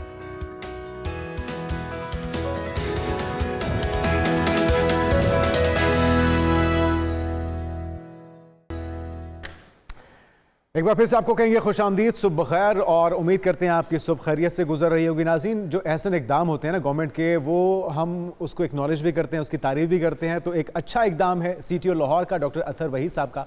एक बड़ा फैसला भी है जिससे यकीनी तौर पे अभी तो खलबली मची हुई है, ख़ासतौर पे मोटरसाइकिल सवार हों या गाड़ी चलाने वाले हों, जो बड़े फैसले किए गए हैं उसके अंदर मोटरसाइकिल पर अब जो दूसरा सवार बैठेगा उसके लिए भी हेलमेट पहनना लाजमी होगा, जो कि अच्छी बात है। हम इसको इनकरेज करते हैं, खातून हो, मर्द हो, बच्चा हो, बुज़ुर्ग हो, तो आपको दूसरे सवार को भी अब हेलमेट पहनाना होगा। या आपकी सेफ्टी के लिए, खुदा ना खास्ता क्योंकि 2 पहियों वाली जो सवारी होती है वो जब खुदा ना खास्ता गिरती है तो उससे चोटें ज़्यादा आती हैं, उससे इंजरी ज़्यादा होती है, और अगर आपने हेलमेट नहीं पहना होगा तो फिर ज़िंदगी जाने के चांसेस भी ज़्यादा हो जाते हैं। तो अच्छा है, अपनी सेफ्टी को यकीनी बनाइए। तो इसका इदराक अब हुकूमत को तो हो चुका है, इंतज़ामिया को और हमारे ट्रैफिक के जो ऑफिशियल्स हैं उनको तो हो चुका है, आवाम को भी हो जाना चाहिए। इसके अलावा जो सीट बेल्ट है वो गाड़ी चलाने वाले के साथ साथ बैठे शख्स को भी लगानी होगी, और उनका ये कहना है कि फ़ैसला लोगों को हेड इंजरी से महफूज रखने के लिए किया गया है। एक और फैसला ये भी हुआ है कि अब पूरे पंजाब में जो मोटरसाइकिल चलाने की हद मुकर्रर की गई है, स्पीड, वो 60 किलोमीटर फ़ी घंटा रखी गई है, और अगर आप वायलेशन करेंगे तो फिर आपको जुर्मानों का सामना भी करना पड़ेगा। तो ये सारी चीज़ें डिस्कस कर लेते हैं। फहमीदा ज़ीशान साहबा हमारे साथ मौजूद हैं, इंचार्ज हैं education unit city traffic police की। आपको वेलकम कहेंगे फहमीदा साहबा पाकिस्तान मॉर्निंग में। Thank you so much. अच्छे इकदाम आते हैं, हम उनकी तारीफ़ भी करते हैं, लेकिन अगर कोई वायलेशन करेगा तो उसके लिए फिर क्या है ख़तरे की घंटी, उसको क्या क्या जुर्माने होंगे, और ये भी बताइए कि क्या इम्प्लीमेंटेशन शुरू हो चुकी? जी बिल्कुल, थैंक यू सो मच। हम लोगों ने पूरा वीक कैंपेन ये स्टार्ट की थी और लोगों को डिफरेंट प्लेसेस पे जाके अवेयरनेस दी थी कि helmet is mandatory for pillion Riders, और इसके अलावा जो सीट बेल्ट है वो साथ वाला भी जो है सीट बेल्ट पहनेगा। उसकी रीज़न ये है सर कि हमारे लिए तमाम जो पब्लिक है वो काबिल एहतराम है, उनकी ज़िंदगियों को महफूज रखने के लिए हमारे सीटीओ साहब ने ये एक बहुत बड़ा इनिशिएटिव लिया, और इसकी अब कैंपेन ख़त्म हो गया, अब इन्फोर्समेंट स्टार्ट हो गई है। और जिसने अगर हेलमेट नहीं पहना, बाइक राइडर ने पहना और सेकंड सीटर ने नहीं पहना, तो उसका 2000 चालान होगा। अच्छा, ये तो बहुत अच्छी बात है कि आपने लोगों की ज़िंदगियों को बचाने के लिए, महफूज करने के लिए ऐसा इक़दाम उठाया है, लेकिन माजी की कुछ तारीख़ है वो बड़ी तल्ख़ हकीकतें भी हैं। हमने देखा कि अचानक से इस तरह के कवानीन नाफिज किए गए, और फिर हमने देखा कि ब्लैक मार्केटिंग शुरू हो गई। हेलमेट जो 300 रुपये का या 500 रुपये का था वो 3000 या 5000 में बिकने लग गया, और फिर वो भी मखसूस जगहों पे इम्प्लीमेंटेशन होती थी, बाज़ जगहों पे ले दे के काम चल जाता था। तो इस बार तो ऐसा कुछ नहीं होने जा रहा, और ब्लैक मार्केटिंग ना हो, ब्लैक में हेलमेट बिकने ना शुरू हो जाएं, इसके लिए कोई लाहेमल बनाया गया? सर देखिए, ये जो ब्लैक वाला आप कह रहे हैं कि ब्लैक मार्केटिंग स्टार्ट हो गई, ये मिथ है, इसमें कोई रियलिटी नहीं है। ये तो हमने खुद फेस किया है, ऐसे ना करें। हम भी उस वक्त बालिग थे, होश हवास में थे। ये गालिबन पीपल्स पार्टी का दौर था, और अचानक ही ये जब कानून नाफिज हुआ था तो फिर जगह जगह पे नाके लगा के पकड़ धकड़ शुरू हो गई थी, और वो बड़े महदूद वक्त के लिए था। और जैसे ही बाद में सुनने में आया किसी सियासतदान ने इंपोर्ट की थी हेलमेट्स की और उन्हें बेचना मकसूद था। अब आपको शायद वो याद आ गया हो टेन्योर जिसमें ज़बरदस्ती मुसल्लत किया गया था, और जैसे ही हेलमेट बिक गए उसके बाद पाबंदी भी ख़त्म हो गई। सर मैं आपको यहाँ बताऊँ कि हमारे जो वर्दी सीटीओ साहब हैं उन्होंने जो ये इनिशिएटिव लिया है पिलियन राइडर्स के लिए हेलमेट का, उसके साथ हमने एक और कैंपेन स्टार्ट किया है जिसमें हमने ट्रैफिक एम्बेसडर जो है उनको डिक्लेयर कर दिया है। ट्रैफिक एम्बेसडर ऐसे हजरात हैं, मुखय्यर हजरात हैं जो कि आवाम को फ्री ऑफ कॉस्ट जो है हेलमेट डिस्ट्रीब्यूट करेंगे। तो फ्री ऑफ कॉस्ट करेंगे? Exactly. कितने हेलमेट हैं, कहाँ डिस्ट्रीब्यूट होंगे, बताइए ताकि हमारे नाज़रीन जाके उससे फ़ायदा उठाएं। जी बिल्कुल सर, मोर देन 100 जो हेलमेट हैं वो एक जो पर्सन है वो डिस्ट्रीब्यूट कर रहा है, और हमारे जो तमाम सर्कल ऑफिसर हैं वो 12 हैं। तो हमारे 12 जो सर्कल हैं। अच्छा, ये कुछ विजुअल्स भी फहमीदा साहब हम साथ साथ अपने नाज़रीन को दिखा रहे हैं जिसमें हेलमेट पहन रखा है और बड़ी हेड इंजरी से प्लेयर बच गया है ड्यू टू हेलमेट। तो फ़ायदे तो बहुत हैं। जी बिल्कुल, ये आपके इदारे ने ही ये कैंपेन डिज़ाइन किया है और लोगों को अवेयरनेस इससे दी जा रही है। जी जी बिल्कुल ऐसा ही है। और सर जो हेलमेट हम लोग डिस्ट्रीब्यूट कर रहे हैं फ्री ऑफ कॉस्ट, जो मैंने अभी आपको बताया है, उसकी रीज़न ये नहीं है कि हम हेलमेट को प्रमोट कर रहे हैं या कुछ, उसकी रीज़न ये है कि हम लोगों की जानों को महफूज करना चाहते हैं। और लोगों के पास लेम एक्सक्यूजेज हैं, भाई मैं हेलमेट नहीं परचेज कर सकता, मैं ऐसे नहीं कर सकता, तो ये भी उनको फैसिलिटेट किया जा रहा है। फिर से ज़रा बताइएगा कि किन किन स्पॉट्स पे ये हेलमेट दिए जा रहे हैं जहाँ से आम शहरी ले सकते हैं? सर हमारे 12 जो सर्कल हैं और हर सर्कल ऑफिसर जो है। ये सर्कल कहाँ पर है? सर हमारा सर्कल गुलबर्ग है, अनारकली है हमारा सर्कल, उसके अलावा नवाकोट जो सर्कल है, सदर सर्कल है, सिटी डिवीजन है, इसी तरह जो है 12 सर्कल हैं हमारे, सगिया हैं सर्कल। तो हर सर्कल में हम पहले अनाउंस कर देते हैं, मीडिया भी मौजूद होता है, हम पहले अनाउंस करते हैं, उसके बाद जो है हेलमेट डिस्ट्रीब्यूट करते हैं। अगर किसी को उस डिस्ट्रीब्यूशन में हेलमेट नहीं मिलता तो मेरा ख्याल है कि हेलमेट की कीमत जो है वो इतनी ज़्यादा नहीं है, आपकी इजाफी चार्जेस ना लगाए जाएं, क्योंकि ये एक मुश्तरका काम है। मेरे ख्याल में थोड़ा सा आपको कोऑर्डिनेट करना पड़ेगा लॉ इन्फोर्समेंट एजेंसीज के साथ भी कि वो इस बात को यकीनी बनाएं कि आपने कानून सख्त किया है तो अब डिमांड बढ़ेगी, परचेजिंग बढ़ेगी, और वहाँ पे उमूमी तौर पे ये हमारा कल्चर है अनफॉर्चुनेटली कि जिस चीज़ की डिमांड बढ़ती है उसकी कीमतें आसमानों पे पहुँच जाती हैं। तो इस चीज़ को यकीनी बनाया जाए। हमारी कोशिश ये है, क्योंकि आपकी भी कोशिश ये है कि लोगों की शहरियों की ज़िंदगी को महफूज किया जाए, उसके लिए हेलमेट ज़रूरी है, तो वो इजाफी कीमतों में ना मिले, इसके लिए कोई मैकेनिज्म को कोऑर्डिनेशन हो रही है इंतजामिया के साथ? जी बिल्कुल, वो चल रही हैं हमारी मीटिंग्स, तो इंशाल्लाह ताला ऐसा नहीं होगा कि हेलमेट्स की, और अगर कोई इजाफी कीमत लेता है तो आपको रिपोर्ट किया जा सके, इंतजामिया को रिपोर्ट किया जा सके, जी ये इजाफी कीमत या ब्लैक में बिक रहा है। बिल्कुल ऐसे ही है, लेकिन उसमें ये नहीं है, आप अगर हेलमेट की क्वालिटी देखें तो उसके मुताबिक रेट होगा। आप ये ना कहें कि हमें क्वालिटी भी अच्छी मिल जाए और 300 का हेलमेट मिल जाए, इस चीज को जो है ना वो आवाम को भी देखना चाहिए। अच्छा, जुर्माना आप बता रही हैं कि 2000 होगा जो वायलेशन करेगा? जी बिल्कुल 2000। अच्छा, हमने बाज़-औक़ात ऐसा भी देखा है, कुछ वो फनी सीन्स भी होते हैं, कुछ बाज़-औक़ात जिनके पास अफोर्ड नहीं कर सकती है वो जल्दी में निकलते हैं, कोई डोंगा सर पे रख लेता है, कोई इस तरह की चीज़ रख के और वो डोरी लगा के कि कम से कम वायलेट भी ना करें और उन्हें जुर्माना भी ना हो, तो क्या उनके लिए माफ़ी होगी अगर इस तरह की कोई अपॉर्चुनिटी या कोई ऑल्टरनेटिव इस्तेमाल करता है? नहीं सर, ऐसी बात नहीं है। देखिए हमारा मकसद है कि हेड इंजरी से बचाना। अब वो जो आप कह रहे हैं कि वो फनी सा बना लेते हैं, तो वो हेड इंजरी से नहीं बचाता। आपको मैं बताऊं, हमारी जो प्रैक्टिस हमने देखी है वो ये कि हेलमेट मौजूद है ट्रैफिक वार्डन के डर से, चलान के डर से, लेकिन वो उसके बाजू में होगा, उसके हैंडल पे होगा, पीछे बैठी हुई फीमेल ने पकड़ा होगा या टैंकी पे रखा होगा, सेफ गार्ड के साथ लटकाया होगा। वो सिर्फ इसलिए कि लोग चलान से डरते हैं, लेकिन समझने वाली बात बहुत से लोग तो ऐसा भी करते हैं कि वो हेलमेट को अपनी फ्रंट सीट पे रख देते हैं और जिस वक्त वो देखते हैं कि ट्रैफिक वार्डन है और फौरी तौर पे पहनते हैं और फिर एक्सीडेंट का कॉज बनता है, जिससे मसला बनता है। अच्छा, एक और चीज़ ये भी बताएगा कि अमूमी तौर पे हमने देखा कि इस तरह के कवानीन सिर्फ मॉल रोड पे इम्प्लीमेंट होते हैं, बाकी पूरे शहर में ज़्यादा सख्ती नहीं की जाती, तो क्या ये पूरे लाहौर के लिए होगा या पूरे सूबे के लिए ये कानून है? जी सर, ये पूरे लाहौर के लिए है। और आपने जैसे कहा ना माल रोड पे, तो मैं आपको बताऊं कि हमने माल रोड पे भी एक्टिविटी की, गुलबर्ग में भी की, फिरोजपुर रोड पे भी की, मुल्तान रोड पे भी की। हम हर रोड को अकोमोडेट कर रहे हैं कि हर एरिया में हम अवेयरनेस दें ताकि लोगों में अवेयरनेस भी आए और वो हेलमेट को परचेज करें, क्योंकि 2000 मायने नहीं रखता, उनकी ज़िंदगी मायने रखती है। अच्छा, ये जो अवेयरनेस कैंपेन है बड़ी अच्छी है, पॉजिटिव चीज़ है, अच्छी काबिश है लोगों को अवेयरनेस देने के लिए। ख़वातीन को आप कैसे कायल कर रहे हैं, क्योंकि वो तो वो कहेंगे जी हमारा दम घुटता है या किसी का मेकअप भी ख़राब होगा, किसी का हेयर स्टाइल भी ख़राब होगा, तो वो किस तरह से हेलमेट पहनेंगे, इस बात को कैसे यकीनी बना रहे हैं आप लोग? सर आपने बिल्कुल ठीक कहा, फीमेल्स के लिए बड़ा टफ होता है कि वो कहते हैं कि हम कैसे हेलमेट वेयर करें, लेकिन फिर बात वही आ गई। मैं यहाँ पर एक चीज़ कोट करूँगी कि अभी रिसेंटली वाक़या हुआ है कि एक प्रेग्नेंट औरत थी और वो बैठी हुई थी, हॉस्पिटल चेकअप के लिए जा रही थी, स्पीड ब्रेकर आया, बैलेंस उनका गिरा और उनके नेक पे चोट आई है, एट द स्पॉट उनकी डेथ हो गई और बेटा ही था उनका, वो भी एक्सपायर हो गया, माँ और बेटा।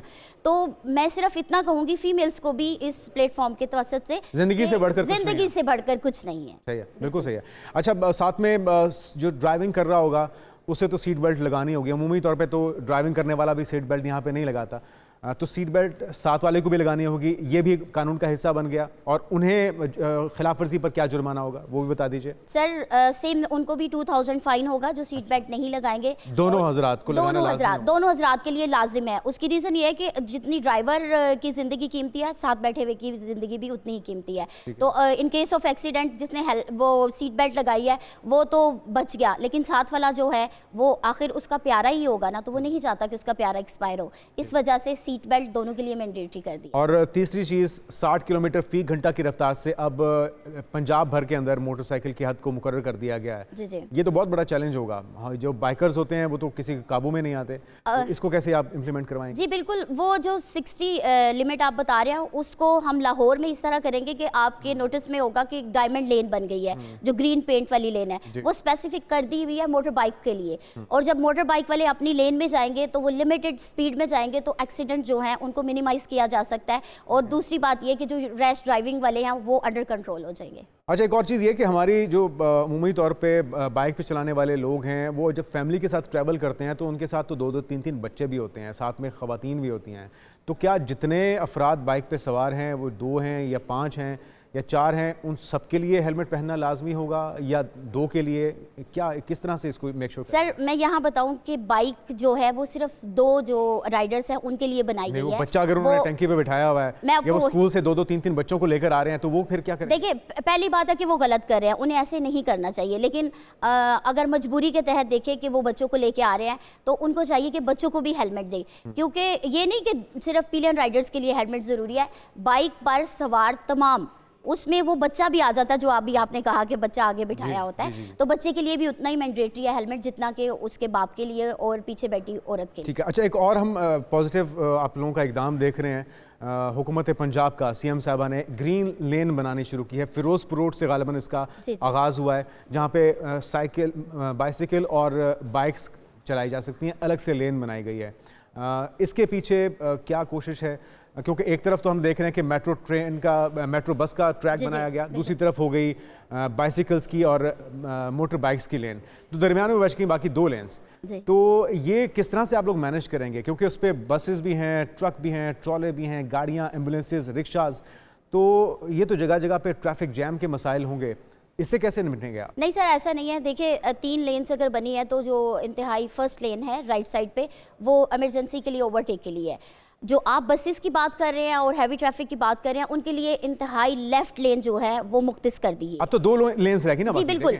बहुत से जो जहाँ पे वाइड एरिया है वहाँ पे 3 लेन्स, आपकी बात ठीक है, लेकिन मेजॉरिटी जो फिरोजपुर रोड पे है वहाँ पे 2 लेन्स बाकी बच चुकी हैं। जी बिल्कुल ऐसे ही है। उन 2 लेन्स पे इतनी सारी ट्रैफिक को मैनेज कैसे किया जाएगा? अगर एक गाड़ी फर्ज किया ख़राब हो जाती है तो पीछे तो लंबी लाइनें लग जाती हैं, या किसी को अगर फ़र्ज़ किया उसने लर्निंग का स्टिकर लगा रखा है, ड्राइविंग सीख रहा है और वो आहिस्ता स्पीड में जा रहा है तो उसको भी आप साइड पे नहीं कर सकते, तो इस ट्रैफिक के निज़ाम को, फ़्लो को कैसे मैनेज करेंगे? गो कि ऐसा इक़दाम है, बाइसिकल्स के लिए पूरी दुनिया में एक निज़ाम राइज है, अलग ट्रैक होता है, लेकिन कंजस्टेड जगह पे, महदूद जगह पे इसको आप मैनेज कैसे करेंगे फ़्लो को? सर जो आप कंजस्टेड जगह कह रहे हैं ना, उसको हमने इसी तरह मैनेज किया कि जब स्पीड लिमिट उनकी जो है वो लिमिटेड कर दी है, और बाइक वालों से अगर बाइक वाले अपनी लेन में जाएंगे तो बाकी सारी व्हीकल जो है वो उनकी अकोमोडेशन कोई मुश्किल अगर नहीं जाएंगे अपनी लेन में, जो कि नहीं जाते और वो अभी भी स्टिल, जब वो ग्रीन ट्रैक बन चुका है, ग्रीन लेन बन चुकी है, तो वो अब वो ग्रीन लेन के अंदर भी दिखाई दे रहे हैं, वो दाएं बाएं दरमियान में भी दिखाई दे रहे हैं, तो इसको कैसे मेक श्योर करेंगे? सर जो फिर इस तरह वायलेशन करेंगे उनके लिए हमारे पास एक ही हल रह जाता है, इन्फोर्समेंट का, और वो इंशाल्लाह ताला होगी। जब इन्फोर्समेंट और कितना जुर्माना होगा? 2000 और अगर वो मतलब उनके लिए जुर्माना देना कोई मसला नहीं है तो रोज ही जुर्माना होता जाएगा या उसमें इजाफा होगा या कोई बाइक भी बंद की जाएगी? ऐसा नहीं है सर, ऐसा नहीं है, कोई बंदा भी ऐसा नहीं है कि जो कहेगा डेली मैं फाइन पे कर दूंगा और मैं उसको अफोर्ड कर सकता हूँ। अगर वो अफोर्ड करता है तो बाइक पे कैसे आता है? और अगर कुछ वो दे दिला के निकलने की कोशिश करेगा उसके लिए क्या रूल है? सर ये बिल्कुल मैं इसको डिनाई करती हूँ कि दे दिलाने वाली बात अच्छा, कुछ आप भी कहती नहीं हैं कि है। ऐसा है ही नहीं, इसका ऐसा नहीं है, बिल्कुल भी नहीं है सर। अगर है तो आप मुझे बताएं, मैं ओपनली कहती हूँ, अगर है तो आप मुझे नॉमिनेट करें, मैं उनके खिलाफ कार्रवाई नहीं, आपके की जाए। सामने तो कोई नहीं मानेगा ना। नहीं, आपके सामने तो कोई नहीं, वो अगर कोशिश कर भी रहा है तो वो तो छुप छुपा के होते काम। सर ये तो फिर जनरल स्टेटमेंट हो गई ना कि ये ले दे की काम हो यानी कि जाता है, आप कह ऐसा रही नहीं हैं कि है। इस तरह की नहीं है, चीज़ नहीं बिल्कुल भी नहीं है सर, कतई नहीं होगी। नहीं कतई नहीं होगी। ठीक है, और ये कब से इम्प्लीमेंट हो रहा है? ग्रीन लेन जो है वो कब से ऑपरेशनल हो रही है? ये सर सीएम साहबा ने इनोग्रेशन कर लिया, कंप्लीट तकरीबन हो चुकी है। अच्छा। तो फिरोजपुर रोड पे हमारा जो पायलट ये प्रोजेक्ट है वो कितने है, किलोमीटर का इसको ट्रैक है देखेंगे। जिसके ऊपर ये ग्रीन लेन बनाई गई है? सर फिरोजपुर रोड जहाँ से स्टार्ट होता है वहाँ से लेके एंड तक जो गजूमता तक, वहाँ तक ये कंप्लीट हो गई। जहाँ पे मेट्रो बस चलती है वो जी, जी। तमाम ट्रैक जी, अब बिल्कुल ग्रीन ऐसे ही। लेन के जरिए ऑपरेट होगा। देखिए मैं आप इस प्लेटफॉर्म से लोगों से ये रिक्वेस्ट करूंगी कि काइंडली आपकी हिफाजत के लिए ग्रीन लेन जो हम डायमंड लेन उसको डिक्लेयर करते हैं, डायमंड लेन का आगाज़ किया गया, तो प्लीज़ आप रूल्स को फॉलो करें, डायमंड लेन का इस्तेमाल करें, अपनी ज़िंदगी को महफूज करें और दूसरों को भी महफूज। अच्छा, वही चीज़ कि ग्रीन लेन तो बहुत पॉजिटिव चीज़ है, लेकिन क्या कोई ऐसा मंसूबा, कोई ऐसा प्लान पैरेलल नहीं बनाया गया जिसमें ट्रैक को भी वाइड किया जाए ताकि ट्रैफिक का फ्लो बना रहे, चाहे वो ग्रीन बेल्ट्स हों या फुटपाथ्स हों या जो इंक्रोचमेंट के मामलात हैं? हमने देखा है बहुत से फिरोजपुर रोड पे ऐसे मकामात हैं जहाँ पे अब भी इंक्रोचमेंट की शिकायत हैं, लोगों ने अपनी हदूद से ज़्यादा तजावुज़ करते हुए रोड को ऑक्यूपाई कर रखा है, या बहुत सी जगहों पे जो स्ट्रीट पोल्स हैं वो अवेज़ा हैं, वो माजी की गलत प्लानिंग्स हैं जिसकी वजह से रोड महदूद हो चुकी है। तो उसको वाइड करने का कोई प्लान नहीं है ताकि लोग उससे डिस्टर्ब ना हो? जो अक्सरियत है, आपने बाइक वालों को तो फैसिलिटेट कर दिया, मेट्रो बस वालों को भी फैसिलिटेट कर दिया, वो वक्त पे पहुंच जाएंगे, लेकिन आपने बाकी लोगों को महदूद कर दिया, उनकी स्पीड को भी स्लो कर दिया, तो उनके लिए तो मसाइल बढ़ गए। जी सर बिल्कुल, ये जो वाइड करने की आपने बात की है तो मैं आपको बताऊं कि हमारे सीटीओ साहब का जो सबसे पहला मोटो है वो ये है कि clean and then clear the Lahore, और वो कर रहे हैं। आप यकीन जाने इंक्रोचमेंट जितनी थी, आप अगर विजिट करें, अनारकली विजिट कर लें, मार रोड पे विजिट कर लें, सारी चीज़ें हट गई हैं, वाइड हो गई हैं रोड। और इसी तरह इसी जो प्रोजेक्ट है इसको लेके हम लोगों ने क्लीन एंड क्लियर वाली जो बात मैंने अभी आपको की, clean the Lahore and clear the Lahore, वो ये है कि तमाम इंक्रोचमेंट ख़त्म की जाएंगी, ऑटोमेटिकली जो रोड्स हैं वो वाइड हो जाएंगी और सारे स्मूथली जो है ट्रैफिक चलेगी। इस पे हमारा वर्क स्टार्ट हो गया, इंशाल्लाह ताला आप देखेंगे।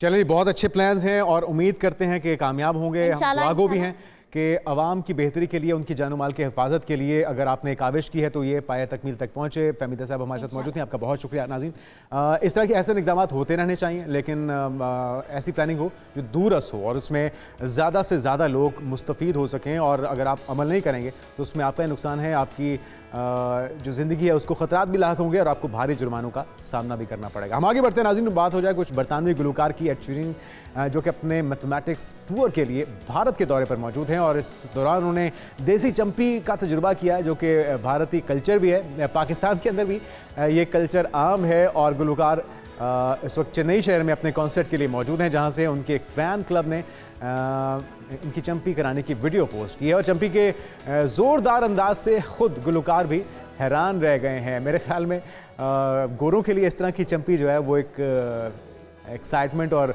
एडवेंचर से कम नहीं होगी। ज़रा आप भी देखिए। Oh, this is abuse.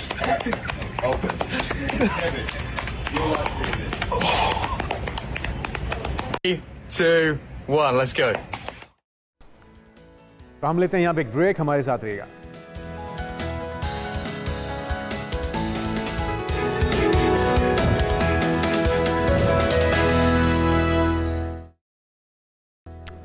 नाज़रीन, प्रोग्राम में एक बार फिर से आपको खुशामदीद कहेंगे। इंतहाई अहम टॉपिक है जिस पे इस वक्त हम बात करने जा रहे हैं, वो है हसद का मामला। इस्लामी मिजाज की अगर बात की जाए तो इसके मुनाफी एक शैतानी जज्बा है ये हसद, और ये यहूद व नसारा की खसलतों में से एक था। ये इंसानियत से गिरी हुई ऐसी खसलत है जिससे हर मुसलमान को बचना चाहिए और बचने की दुआ भी करनी चाहिए। तो किस तरह से इस बीमारी से, इस जहर से बचा जा सकता है? समिया अख्तर साहिबा लाइफ कोच हमारे साथ मौजूद हैं, आपको वेलकम कहेंगे समिया साहिबा पाकिस्तान मॉर्निंग में।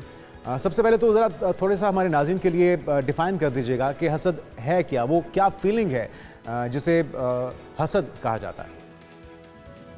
जी, हसद जो है वो जैसा कि नबी सल्लल्लाहु अलैहि वसल्लम ने फरमाया, कुल्लु ज़ी नेमतिन महसूद, कि हर नेमत वाला हसद किया जाता है। तो हसद जो है ये किसी की भी नेमत को देखकर उसके उस नेमत और जो आपके पास नहीं है लेकिन आप किसी और के पास उस नेमत को देख रहे हैं, तो आपका दिल चाहे कि या तो उससे छीनकर आपको मिल जाए, और अगर उससे छीनकर आपको नहीं भी मिल सकती तो उसके पास भी ना रहे। अच्छा समीर साहबा, उमूमी तौर पे हम तो बचपन से ही ये देखते हैं कि बड़े बच्चों को समझा रहे होते हैं कि तुमने क्लास में फर्स्ट आना है, तुमने बाकियों से बेहतर करना है। जो फर्स्ट आने वाला हो या टॉप पोजीशंस लेने वाला बच्चा हो, उसकी मिसालें भी दी जाती हैं। देखो उसको देखो, वो कितना अच्छा परफॉर्म कर रहा है। तो इसकी तफरीक कैसे की जाए और कहीं बच्चा गलती से उस कंपटीशन को या उन मिसालों को हसद में कन्वर्ट ना कर दे, ये तफरीक कैसे की जाए? जी, अगर हम इसमें देखें, कुरान से रहनुमाई लें तो अल्लाह ताला ने सिर्फ एक जगह पर मुकाबला करने का हुक्म दिया है, और वह है फस्तबिकुल खैरात, कि जी। नेकियों में एक दूसरे के साथ कंपटीशन करो, ठीक है। लेकिन वैसे अगर हम देखें तो आप ये देखें कि आदम अलैहिस्सलाम की तख्लीक के बाद इस कायनात के अंदर जो सबसे पहला अल्लाह ताला की नाफरमानी का काम कमिट हुआ था, वो हसद की ही वजह से हुआ था, और उस हसद की रूट कॉज जो थी वो कंपैरिजन में थी, ठीक है। तो ये जो कंपटीशन है, ये जो नेगेटिव कंपटीशन है, ये बेसिकली एक नेगेटिव कंपैरिजन से आता है, जहां पर हम अपने आप को लोगों से कंपेयर करते रहते हैं, और उस कंपैरिजन के अंदर हम किसी को खुद से बेहतर देखते हैं या खुद को किसी से बेहतर देखते हैं। तो अगर हम इसको साइकोलॉजी के अंदर देखें तो ये दोनों हम कॉम्प्लेक्सेस कहलाते हैं। ठीक है। एक को हम इंफीरियरिटी कॉम्प्लेक्स कह देते हैं, एक को हम सुपीरियरिटी कॉम्प्लेक्स कह देते हैं, लेकिन बेसिकली ये दोनों कॉम्प्लेक्सेस हैं, और ये दोनों के दोनों कॉम्प्लेक्सेस कहाँ से आ रहे हैं? जहां पर आपने अपने आप को बहुत लो फील किया, आपके एक ब्रोकन ईगो से आए हैं। तो जो सुपीरियरिटी कॉम्प्लेक्स है, बेसिकली वो इंफीरियरिटी की ही एक बहुत बिगड़ी हुई शक्ल है। तो इन एनी केस जब भी आप एक ऐसा कंपैरिजन करेंगे कि जिसके अंदर आप कोई सी भी दो चीजों को इक्वेट ना कर पा रहे हो, तो एक ऐसा ही एक अनहेल्दी कंपटीशन होता है, ठीक है, अनहेल्दी कंपैरिजन है। जो इंसानियत है उसकी जो फाउंडेशन है वो इक्विटी के अंदर है, ठीक है, यानी हर इंसान अपनी जगह पर यूनिक है, जी। हर सिचुएशन अच्छा अपनी समीर जगह पर साहब, यूनिक है। तो कंपैरिजन ये मामला जो है अमूमी तौर पे फैमिलीज़ के अंदर, ख़ानदानों के अंदर ज़्यादा पाया जाता है। वो जिसको आम ज़ुबान में पंजाब में तो शरीका भी कहा जाता है ना, कि उसकी वजह से हम अपने आप को कंपेयर करने लग जाते हैं, उसकी वजह से हम कई नेगेटिव एक्टिविटीज़ का शिकार हो जाते हैं कि जी हमारे जो रिश्तेदार हैं या ये ज़ात बरादरी है, उसके अंदर कोई आगे क्यों निकल गया है, कोई इतनी तरक्की क्यों कर रहा है। तो अपने ही लोगों से ये जो एक मुकाबलेबाजी है या एक हसद है, इसकी वजूहात क्या होती हैं, वो क्या अवामिल होते हैं जो हमें हसद की तरफ धकेल देते हैं, और फिर इससे बचा कैसे जाए, इससे निकला कैसे जाए इस कैफियत से? जी देखें, हसद जो है वो बेसिकली मुकाबलाबाजी से आता है, ठीक है, एक नेगेटिव मुकाबलाबाजी से आता है कि जिसके अंदर बस आप हर वक्त जो है वो compete कर रहे होते हैं, लोगों के साथ नेगेटिवली compete कर रहे होते हैं। इससे निकलने के लिए अब देखिए इसकी दो डायमेंशन है। एक तो डायमेंशन ये है कि आप खुद इस बीमारी का शिकार हैं, दूसरी डायमेंशन ये है कि दूसरे आपको दूसरों का हसद आपको इफेक्ट कर रहा है।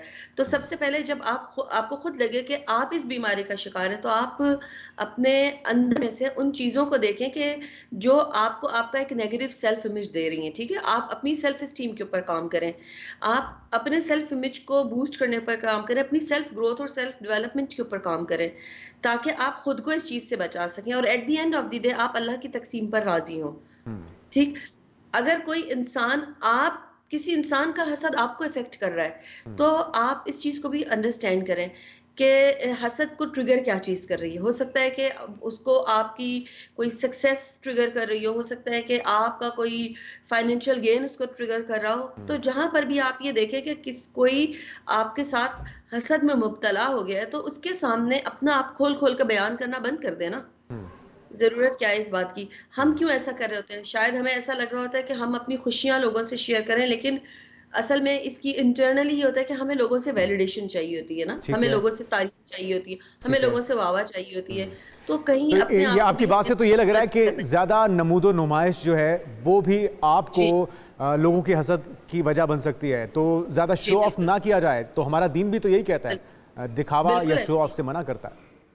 जी, बिल्कुल शो ऑफ ना किया जाए। और अगर आप ये देखें कि आप शो ऑफ नहीं भी करें लेकिन कुछ चीज़ें कुदरती तौर पर ज़ाहिर हो रही हैं और कोई इंसान उसकी वजह से ट्रिगर हो रहा है और एक नेगेटिव इमोशन के अंदर जा रहा है, तो आप उसको तारीफ़ करना शुरू कर दें ना।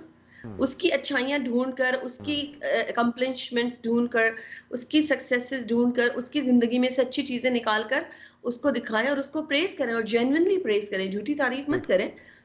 हर इंसान के अंदर उसकी ज़िंदगी में बेशुमार चीज़ें होती हैं जिसके ऊपर उसको ग्रेटफुल होना चाहिए। तो आप उस इंसान की तारीफ़ करें, उसके साथ अच्छा सलूक करें और अपने आप को इस गेम में से आउट कर लें।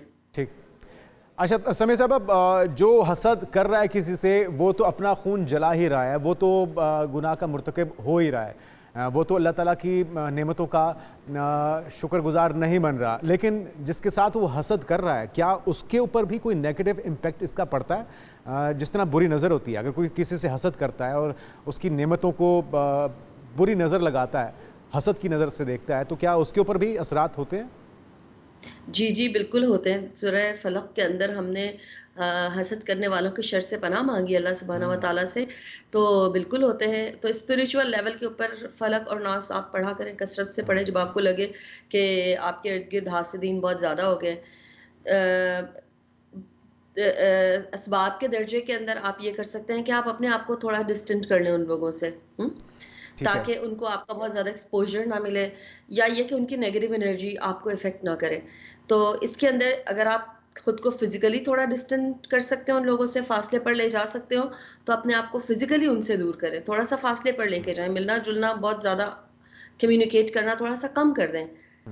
अगर आप किसी ऐसी सिचुएशन में जैसे कि सिबलिंग्स राइवलरी, आप एक घर के अंदर रह रहे हैं, आप नहीं निकल सकते वहाँ से, इंटीमेट पार्टनर्स के अंदर कोई इस तरह की फीलिंग्स आ गई हैं, तो उसके अंदर आप फिर अपने आप को इमोशनली डिस्टेंट करें और आप इस बात को अंडरस्टैंड करें कि वो इंसान इस वक़्त जिस इमोशन से स्ट्रगल कर रहा है, ये उसका बैगेज है और ये उसका काम है, ये उसका बिज़नेस है। उसने इसको ठीक करना है, आप नहीं उसको ठीक कर सकते। लेकिन आप अपने आप को उसके उस इमोशनल बैगेज का डस्टबिन नहीं बनाएँगे। ठीक है? आप उसको लेंगे, बल्कि आप अपने आप को इमोशनली फिर आइसोलेट करेंगे और इमोशनली उससे इफ़ेक्ट होना बंद कर देंगे। उस चीज़ को अपनी तरफ इमोशनल ट्रिगर बनाकर नहीं लाएँगे और आप कहेंगे ये इसका मामला है, मेरा इससे कोई लेना-देना नहीं है।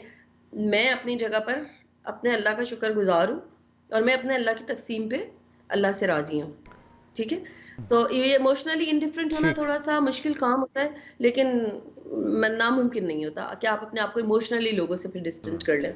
नामुमकिन नहीं है, कोशिश कीजिए। और अगर आप इस चीज़ का इदराक आपको हो चुका है कि आप हसद में मुब्तला हो चुके हैं और आपसे निकलना चाहते हैं, तो अल्लाह ताला की नेमतों का शुक्र अदा करना शुरू कर दीजिए, तो मेरे ख्याल में मदावा हो जाएगा, इससे बचत आपकी मुमकिन हो सकी है। बहुत शुक्रिया। समिया अख्तर साहब हमारे साथ मौजूद थी और अल्लाह ताला की नेमतें आपकी बेशुमार हैं। कोशिश कीजिए कि अपने से जो नीचे वाले लोग हैं उन्हें देखिए, तो आप इस बीमारी से, इस हसद की जो बुराई है उससे बच सकते हैं। आगे बढ़ते हैं नाज़रीन और कुछ बात हो जाए। मावरा हुसैन की शादी के चर्चे हैं और आपके इल्म में है, गुज़िश्ता रोज़ हमने आपको विजुअल्स दिखाए थे, बहुत ही खूबसूरत। जिस वक्त निकाह की सेरेमनी थी, उनकी बहन भी उसमें मौजूद थी और शोबिस के सितारे भी मौजूद थे। उनकी शादी की दिन की भी कुछ मनाजिर आए हैं, जिसमें फ़रहान सईद भी हैं और उर्वा भी हैं, जिसमें मावरा भी हैं और उनके हस्बैंड अमीर गिलानी भी मौजूद हैं। तो सभी बहुत खूबसूरत लग रहे हैं। दोनों की तरफ से एक साथ कई ड्रामों में काम भी किया गया है, दोनों साथी अदाकार भी हैं और शादी के बंधन में बंध चुके हैं। तो सितारों की कहकशां देखिए आपने, पाकिस्तानी अदाकारा मावरा हुसैन और अमीर गिलानी शादी के बंधन में बन चुके हैं। ज़बरदस्त मनाजिर आने वाले दिनों में भी जो विजुअल्स होंगे, जो परफॉर्मेंसेस होंगी और जो इवेंट्स होंगे आपके साथ शेयर करते रहेंगे। अभी लेते हैं ब्रेक। ब्रेक के बाद बात होगी मौसम की।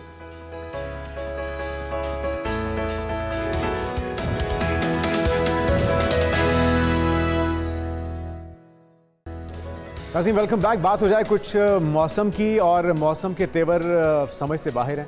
पंजाब में दिन गर्म है, रातें ठंडी हैं, समझ नहीं आ रहा कि जो सर्दियों के कपड़े हैं उन्हें वापस रख दिया जाए या अभी इस्तेमाल में लाया जाए। और एक और जो मसला दरपेश है वो ये कि खुश्क मौसम है, मज़ीद कितने दिन ये खुश्क मौसम जारी रहेगा। सूबाई दारुल हुकूमत लाहौर की बात की जाए, पंजाब भर की, खुश्क मौसम का सिलसिला नाज़रीन बदस्तूर जारी है। सुबह के वक्त धुंध का दौरानिया भी कम होने लगा है और रातें धुंध से क्लियर हो रही हैं।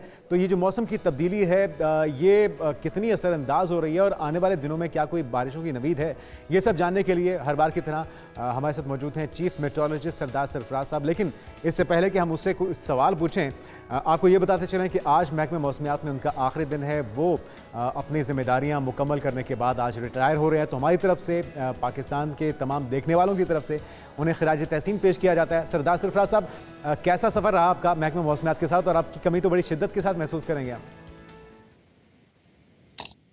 जी बहुत शुक्रिया जी, thank you very much for your good wishes. तो अल्हम्दुलिल्लाह बहुत अच्छा सफ़र रहा। अभी यहाँ मेरे साथ काफ़ी साथी जमा हैं हमारे दफ्तर के, तो यही बात हो रही है कि आप पूछ रहे थे, एक दूसरा चैनल वाले आए हुए थे कि कैसा सफ़र है जी। तो अल्लाह का शुक्र है, ठीक रहा अल्हम्दुलिल्लाह, बहुत अच्छा रहा। देखें एटमॉस्फेरिक साइंस या क्लाइमेट या मेट्रोलॉजी सब्जेक्ट्स हैं कि जिसमें थोड़ी सी अनसर्टेनिटी जिसे कहते हैं ना, और रैंडमनेस रहती है जी। तो उसके बाद जाहिर है कि कभी आपकी प्रेडिक्शन सही नहीं बैठती, कभी से मतलब बेशतर वक्त में तो सही होती है, लेकिन कभी अगर सही नहीं होती कभी कभार हो जाता है, क्योंकि कुदरत के जो खेल हैं उसके अंदर इंसान किसी हद तक तो प्रेडिक्शन कर सकता है, लेकिन 100% वो ठीक नहीं हो सकती। अच्छा, कितने माशाल्लाह साल आपने गुजारे, क्योंकि हम तो एक तवील अरसा हमें भी हो चुका है मीडिया की फील्ड में, लगभग 20 साल। तो जब भी महकमा मौसमियात से किसी का जिक्र होता था तो हमें पता होता था कि सरदार सरफराज साहब भी हमारे साथ होंगे। कितने साल गुजारे आपने, और क्या आपको खुद भी अब तो अंदाज़ा हो जाता होगा मौसम के तेवर देख के कि बारिश होने जा रही है, मतलब खुश्क रहने जा रहा है, तो ये फोकास भी अब आप कर लेते होंगे देखे बगैर? जी अल्लाह का शुक्र है जी, 34 साल 8 महीने और 10 दिन अगर मैं एग्जैक्ट गिनूँ तो इतना अर्सा गुजरा मेरा हेड ऑफिस में। और 1990 में ज्वाइन किया था as a young meteorologist, masters करने के फ़ौरन बाद। और फिर ज़ाहिर है कि मुख्तलिफ मराइल से होते होते ये जो डीजी से जस्ट नीचे सीट होती है चीफ मेट्रोलॉजिस्ट की, इस पर पहुँचा हूँ। और मीडिया से इंटरेक्शन पिछले 6 साल से तकरीबन ज़्यादा रहा है। 2019 से हमारे एक जो फार्मर साथी थे वो जब रिटायर हुए तो उसके बाद मेरी जिम्मेदारी यहाँ हुई, तो उसके बाद मेरे जी। तो अभी रिटायरमेंट के बाद फिर प्लान्स घर पे सुकूनत इख्तियार करने के हैं, रिटायर्ड लाइफ गुजारने के, कोई एक्टिविटी रहेगी, क्या प्लानिंग्स हैं? देखिए वो जनरल अमीद गुल मरूम के अल्फाज मुझे याद आते हैं ना, उन्होंने तो खैर फौजी पर्सपेक्टिव में कहे थे कि neither I am retired nor I am tired. तो क्लाइमेटोलॉजिस्ट या मेट्रोलॉजिस्ट के लिए भी मैं यही कहता हूँ कि वो भी रिटायर नहीं हो सकता। बिल्कुल बिल्कुल, और हमें भी आपकी ज़रूरत रहेगी मौसम का अहवाल जानने के लिए, गाहे बगाहे हम आपको जहमत देते रहेंगे। आज की प्रेडिक्शन क्या है, क्या खुशखबरी है? ज़रा जो क्लाइमेट चेंज है उसके असरात बड़ी शिद्दत से इस सीज़न में हमें महसूस हुए हैं।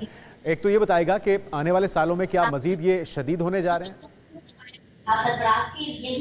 देखिए जो अभी ये विंटर, पहले भी शायद आपसे बात हुई, खासा ड्राई विंटर है इसमें। यानी अगर ये at the end of the season जब मार्च के आखिर में हम देखेंगे, हो सकता है कि ड्राइएस्ट वन हो या वन ऑफ द ड्राइएस्ट हो सकता है, क्योंकि बहुत कम बारिशें हैं इसमें। और ज़ाहिर है बारिशें कम है तो बर्फबारी भी कम है, तो जो उसके एडवर्स इफेक्ट्स होते हैं, पानी की कमी आपके डैम्स में, ज़खायर में बर्फबारी कम होने की सूरत में, तो वो सब चीज़ें आपकी एग्रीकल्चर को, पावर सेक्टर को, जितनी भी दूसरे सेक्टर्स हैं उसको मुतासिर करती हैं।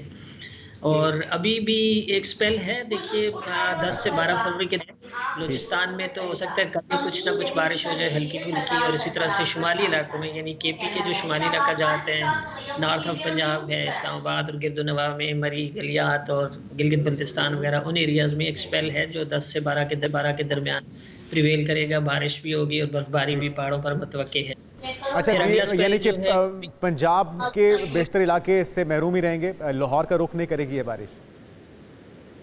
नहीं, अनफॉर्चुनेटली लाहौर का रुख नहीं लग रहा कि इसमें अगला स्पेल जो है जो 17-18 फरवरी को, उसमें कुछ इम्कान है, हो सकता है कोई हल्की के दरमियानी इस टाइप की हो पंजाब के चंद एक इलाकों में, लेकिन इस स्पेल के नतीजे में नहीं है।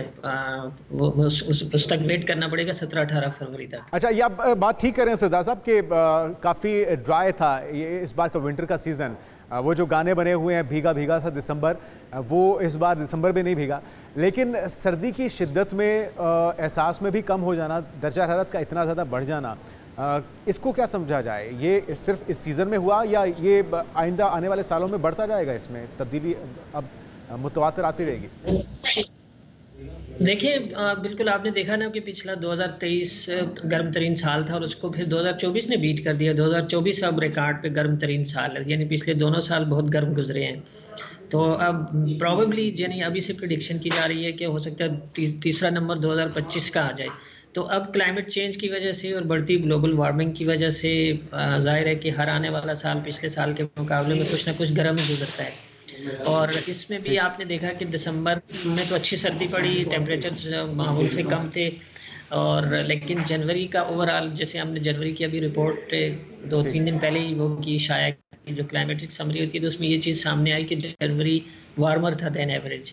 पाकिस्तान में जितना 64 साल का डेटा हमने डिजिटाइज किया हुआ है उसके मुताबिक। बिल्कुल सही। तो अब ये कि मतलब इसको जी आने वाला हर महीना कह लें, हर महीना नहीं तो हर साल या हर सीज़न जो है ना पिछले सीज़न के मुकाबले में निस्बतन गर्म ही गुजरता है, अनलेस कि बहुत ही एक तरह से ना अनयूजुअल सिचुएशन हो जाए, बहुत ज़्यादा बारिशें हो, बहुत ज़्यादा, या फिर हमें जंगी बुनियादों पे इकदाम करने चाहिए, कलेक्टिवली भी, इंडिविजुअली भी, ताकि इस क्लाइमेट चेंज को दोबारा से रिवाइव किया जा सके। बहुत शुक्रिया सरदार सरफराज साहब, ढेरों दुआएं आपके लिए, बेस्ट विशेज़। और वैसे थे पूरी पाकिस्तानी कौम की तरफ से, हमारी तरफ से आपको खराज तहसीन पेश किया जाता है, जो आपकी खिदमत हैं महकमे मौसमियात के लिए, और आपकी कमी शिद्दत से महसूस की जाएगी। नाज़रीन आगे बढ़ते हैं और कुछ बात करते हैं हुकूमती अच्छे इक़दाम की। गो के यही इक़दाम जब खान साहब की गवर्नमेंट थी, तहरीक इंसाफ की गवर्नमेंट थी, तो बड़ी तनकीद हुई थी कि ये मुर्गियाँ देने की बात हो रही है, कट्टे और गायें देने की बात हो रही है, लेकिन जब कोई अच्छा काम किया जाता है तो उसकी तारीफ़ होनी चाहिए, और यही अच्छा काम किया है दही ख़वातीन के लिए इस हुकूमत ने।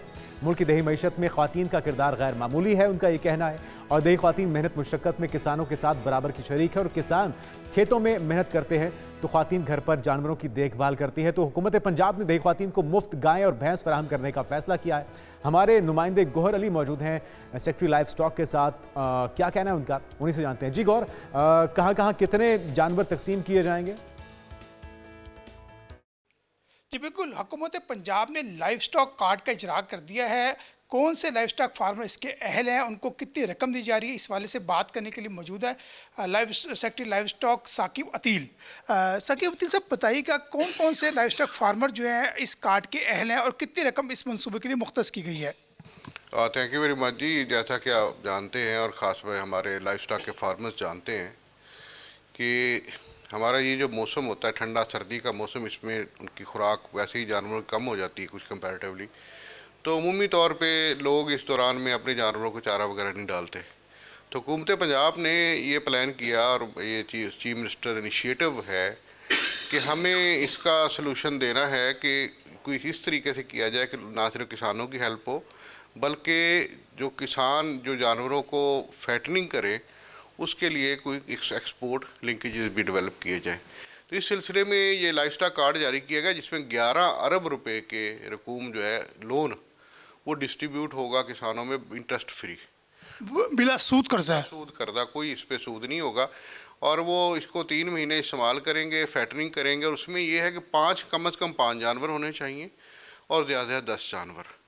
तो ये सारी स्कीम थी ओरिजिनली, मतलब इसे लॉन्च किया गया, और हमारा ये है कि टोटल 4 लाख एनिमल्स को इसमें फैटरिंग के लिए दिया जाएगा। रिस्पांस इतना अच्छा आया है कि लोगों ने, मतलब इस पहली जो हमारा फेज़ था उसमें ही 1 लाख से ज़्यादा, 1,10,000 से ज़्यादा किसानों ने अप्लाई कर दिया। ऐसा इक़दाम है। गौहर अली हमारे नुमाइंदे हमारे साथ मौजूद थे, आपका बहुत शुक्रिया। आज के प्रोग्राम से नाज़रीन इतना ही, आपसे मुलाकात होगी इंशाल्लाह मंडे को। अपना ख्याल रखिएगा, अल्लाह हाफ़िज़।